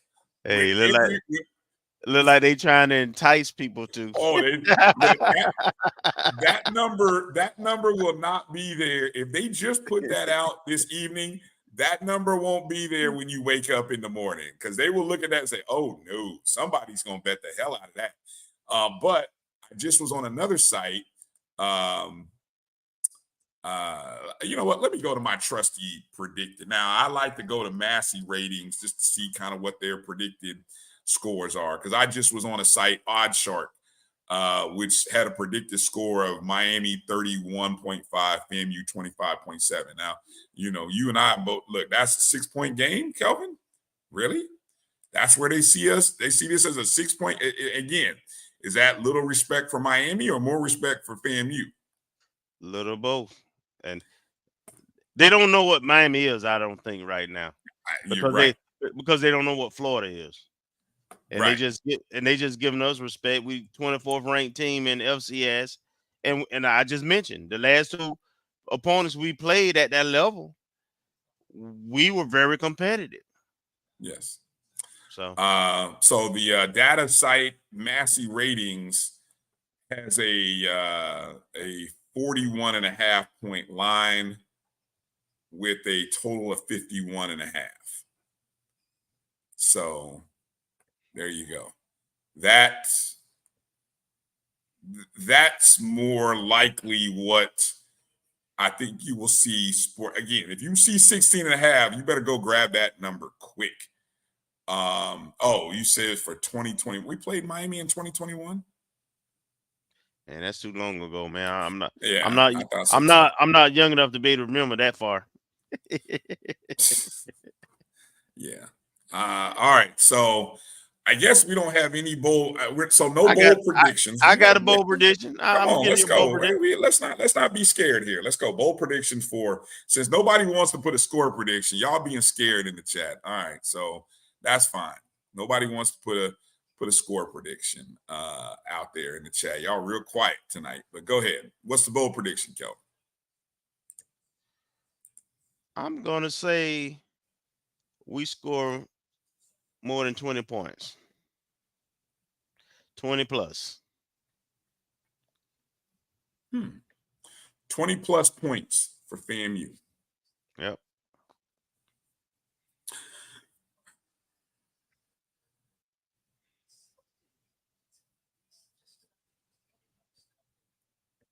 I'm going to go that we hold Miami under 40 points.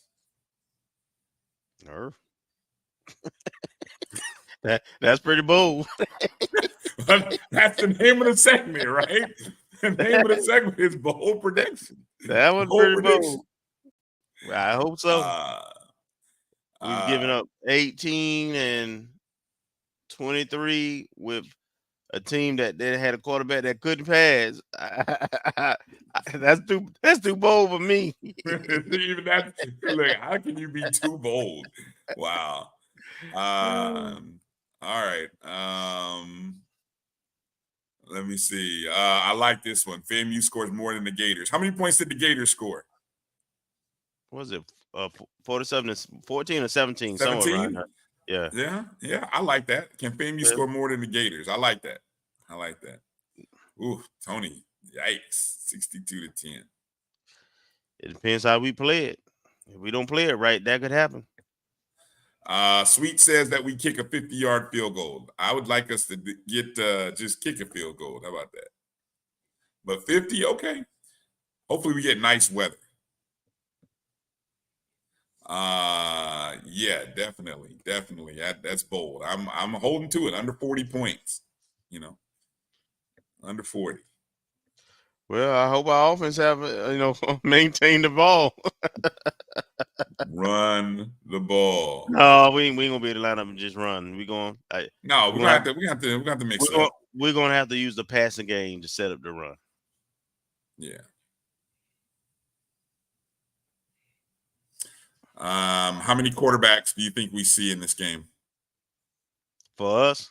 Yeah, for us.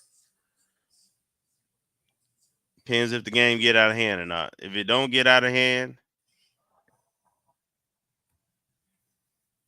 2. And I'm only saying that because we down by 14 going in the fourth, toward the middle part of that, I think we'll see Junior. Outside of that, if it's just a blowout, I think Junior will see a whole half probably. You think we'll see the former Miami quarterback I think there's a chance we might see him in the quarter, maybe. Well, fourth quarter, third string. I think they're only going to dress 3, and Hooker's our third quarterback. So. Oh, okay. See, I didn't know that. Okay.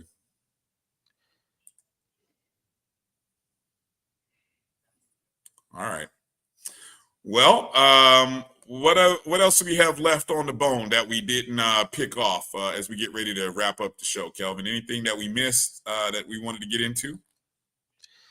No, I think we got, we're going to have another debut person like we had with B. Dot next week that I think our audience is going to enjoy. Mm-hmm.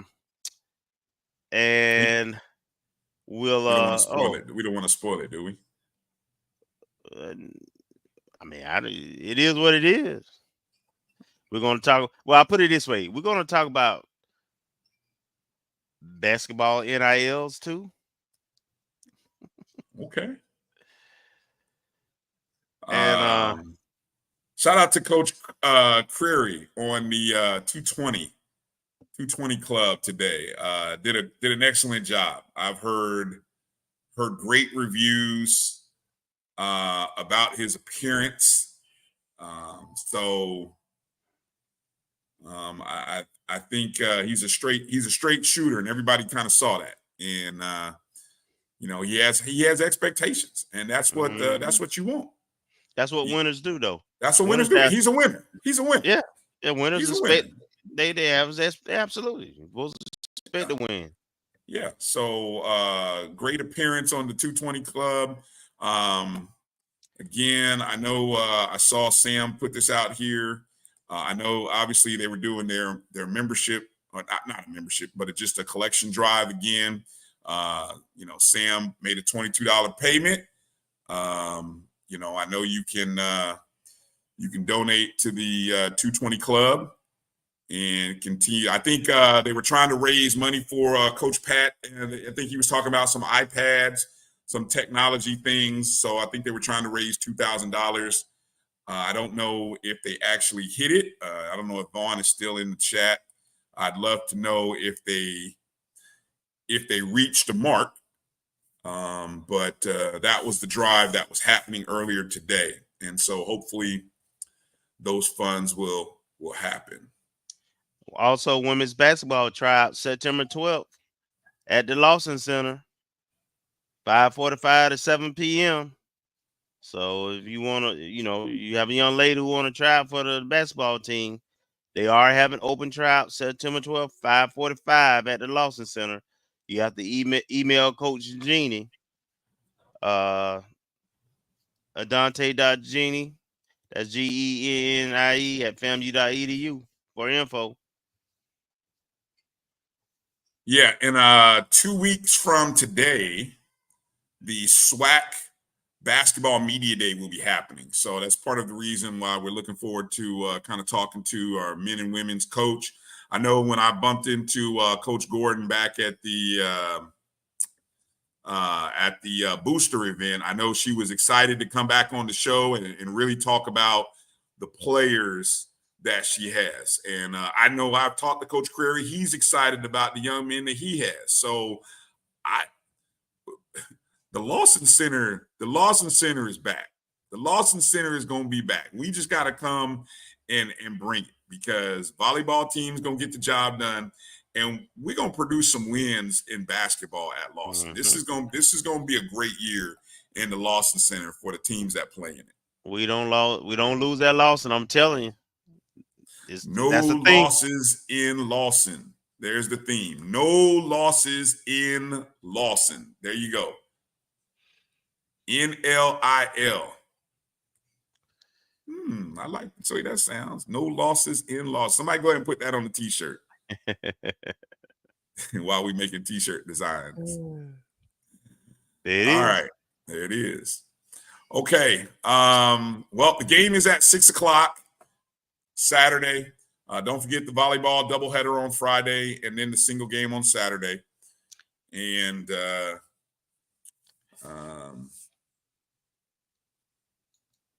that's all I got, Kelvin. You got anything? I don't know. Anything else? I'm sure we didn't miss anything. I know there's cross country meet coming up. We'll get Coach. We got to show them some love. We'll get Coach on hopefully next week. Yeah. Oh, how about those? I tell you what, it's hard to figure out who had the doper championship rings. The was it the women's track ring or the football national championship rings? Both of those rings were super dope. Don't forget about the golf. I'm waiting on mine to come in. We still wait. We haven't seen the golf one, but that just by images alone, those look dope. But we're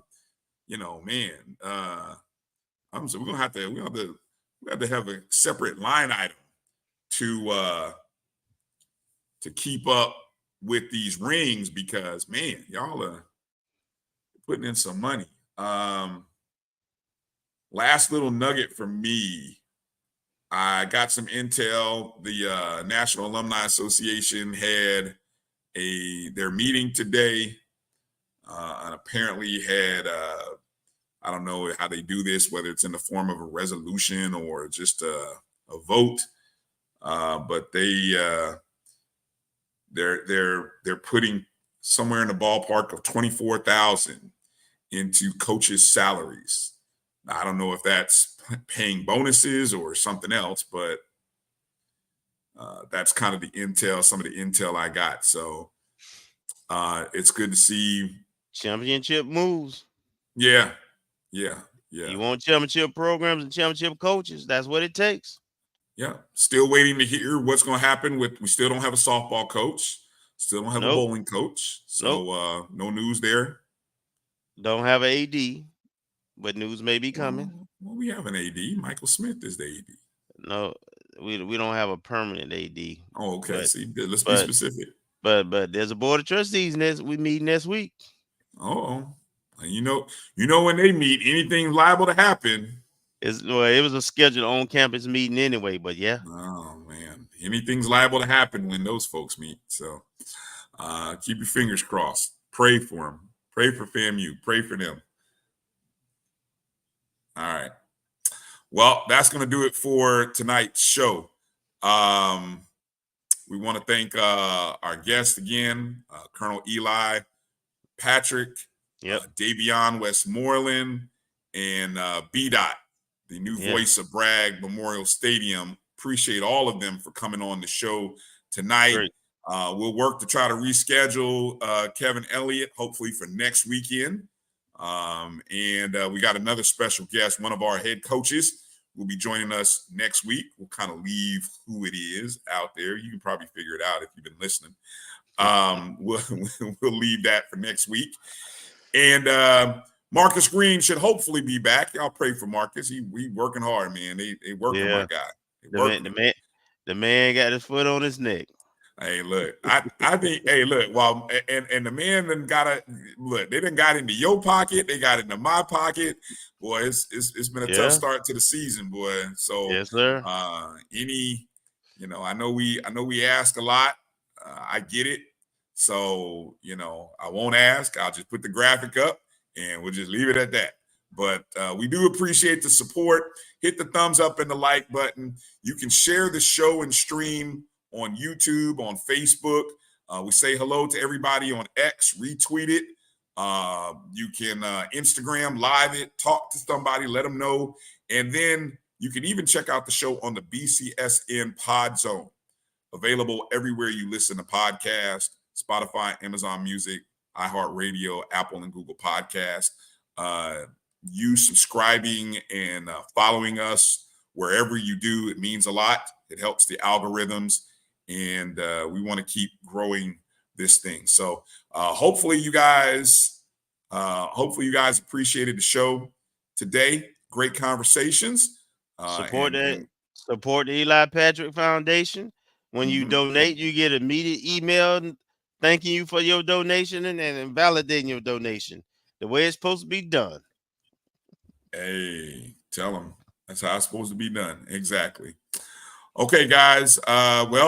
Keep your fingers crossed. Say a prayer. Let's hope that we have a good showing down in Miami and that we play representative of a top 25 program, which we are.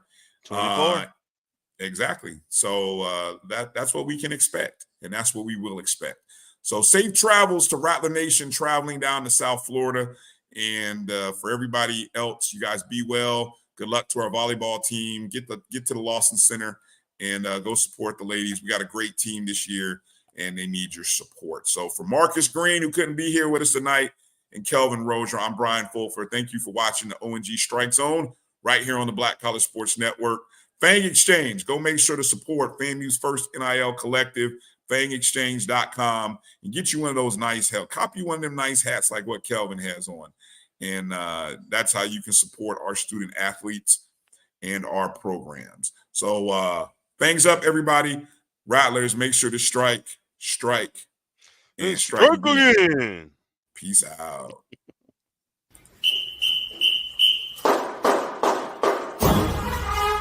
Bye.